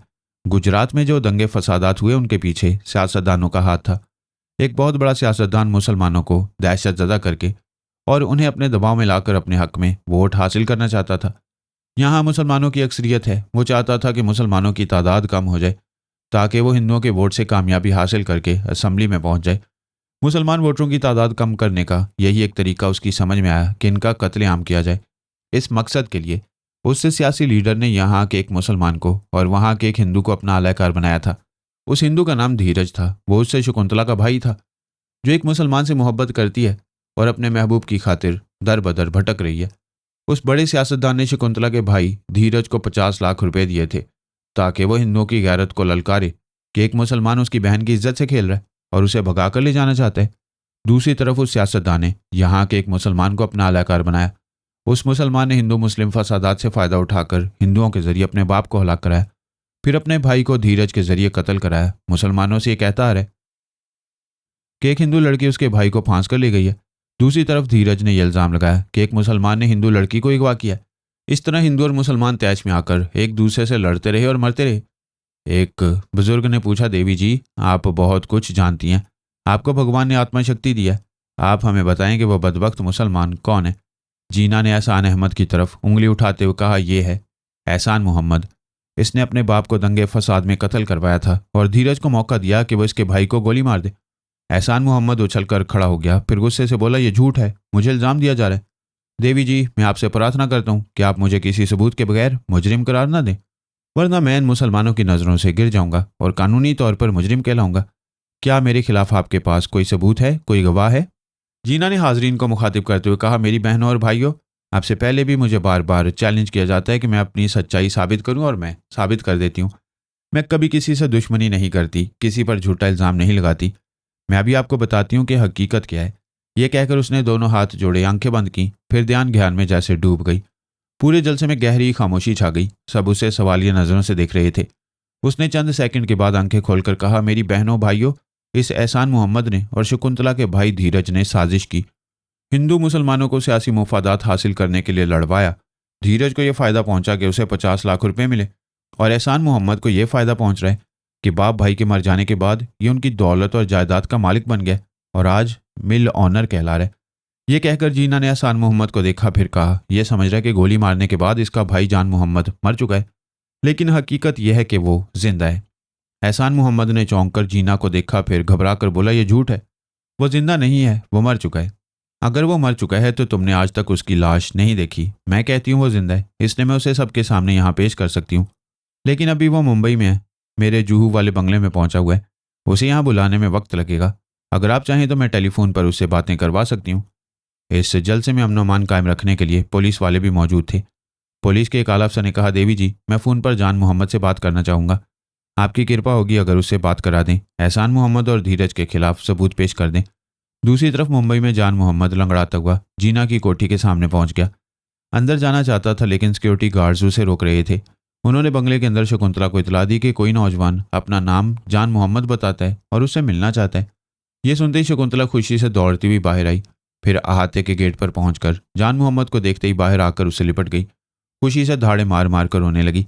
उसने सिक्योरिटी अफसर से कहा, यह जान मोहम्मद है, देवी जी से जानती है, प्लीज़ इसे अंदर आने दो। सिक्योरिटी अफसर ने कहा, आप ऐसा करें कि मेरे दफ्तरी कमरे में जान मोहम्मद को बिठाएं, मैं देवी जी से बात करता हूँ। उसने फ़ोन के ज़रिए जीना से रब्ता किया। जलसे में बैठी हुई जीना के मोबाइल फ़ोन का बजर सुनाई दिया। उसने इसे ऑन करके कान से लगाया, फिर कहा, हेलो, कौन है? सिक्योरिटी अफसर ने कहा, देवी जी, यहाँ एक नौजवान आया है, उसका नाम जान मोहम्मद है। वो शकुंतला की जान पहचान वाला है और आपकी कोठी के अंदर आना चाहता है। जीना ने कहा, उसे ना रोको, इज्जत के साथ मेरी कोठी में आने दो, वहीं रहने दो। अभी फ़ोन बंद ना करो और जान मोहम्मद से मेरी बात कराओ। सिक्योरिटी अफसर ने जान मोहम्मद को बुलाकर फ़ोन उसे दिया और कहा, देवी जी आपसे बातें करना चाहती हैं। जान मोहम्मद ने फ़ोन को कान से लगाकर कहा, देवी जी नमस्ते, मैं आपका बहुत एहसानमंद हूँ। अभी शकुंतला ने बताया कि आपने उसे बड़ी मोहब्बत से बना दिया। जीना ने कहा, मैंने अपना फ़र्ज़ अदा किया है। फ़िलहाल तुमसे एक ज़रूरी काम है। यहाँ पुलिस के एक आला अफसर तुमसे बातें करना चाहते हैं, यकीन करना चाहते हैं कि तुम्हें गोली मारी गई थी लेकिन तुम जिंदा हो। लो, इनसे बात करो। पुलिस का वो आला अफसर जान मोहम्मद से फ़ोन पर बातें करने लगा, तरह तरह के सवालात करने लगा। फिर उसने कहा, मैं देवी जी की इज्जत करता हूँ, ये झूठ नहीं बोलती, सच सामने ले आती हैं। फिर भी कानून के मुताबिक चशमदीद गवाही लाजमी है, लिहाजा तुम अहमदाबाद आ जाओ ताकि तुम्हारी मौजूदगी में दुश्मनों के खिलाफ कानूनी कार्रवाई की जा सके। जीना ने किबरिया की मर्जी के मुताबिक कहा, आप फिलहाल जान मोहम्मद को यहाँ ना बुलाएं। अगर आंखों से उसे देखना चाहते हैं तो मुंबई चले जाएं या मुंबई की पुलिस के जरिए इंक्वायरी कराएं कि वाकई जान मोहम्मद मेरे बंगले में जिंदा सलामत मौजूद है या नहीं। आलफ से ने पूछा, देवी जी आप जान मोहम्मद को यहाँ आने से क्यों मना कर रही हैं? इसलिए कि अभी यहाँ हालात पूरी तरह साजगार नहीं है। हिंदू मुसलमानों के दिलों से मैल साफ करना होगा। उन्हें इस बात पर आमादा करना होगा कि जान मोहम्मद और शकुंतला की शादी हो सकती है। जब तक शकुंतला और जान मोहम्मद की सलामती की जमानत नहीं मिलेगी, उस वक्त तक उन दोनों को गुजरात के किसी भी इलाके में नहीं आना चाहिए। ऐसा कहते वक्त अचानक ही जीना ने अपने दिमाग के अंदर रोशनी महसूस की। किबरिया भी उसके अंदर मौजूद था और इस रोशनी को महसूस कर रहा था। उसी आत्मा शक्ति के जरिए आगाही हासिल हो रही थी। वो देख रही थी कि इस मजमा में कोई शख्स खड़ा हुआ है। उसने चादर लपेट रखी है और इस चादर के अंदर एक गन छुपी हुई है। वो इस गन से जीना का निशाना ले रहा है। फिर इससे पहले कि वो ट्रैगर को दबाकर फायर करता, किबरिया छलांग लगाकर जीना के पास आया। फिर उससे लिपट कर उसे लेकर ज़मीन पर गिर पड़ा। फायर की आवाज़ गूंजी, एक गोली सनसनाती हुई आई। फिर उसके पीछे स्टेज की दीवार में पेवस्त हो गई। औरतें और बच्चे चीखने लगे। लोग दहशत ज़दा होकर इधर उधर भागने लगे। कातिल भी भाग रहा था और हवाई फायर भी करता जा रहा था। लेकिन चंद जाले मुसलमानों ने जान की परवाह ना करते हुए उसे चारों तरफ से घेर कर दबोच लिया। जीना और किबरिया हिंदू मुस्लिम फसादात बर्पा करने वाले शरपसंदों को बेनकाब कर रहे थे, झूठों को उनके घर तक पहुंचा रहे थे। लेकिन इससे पहले ही गड़बड़ हो गई। सच को छुपाने, झूठ और फरेब को जारी रखने की सियासत शुरू हो गई।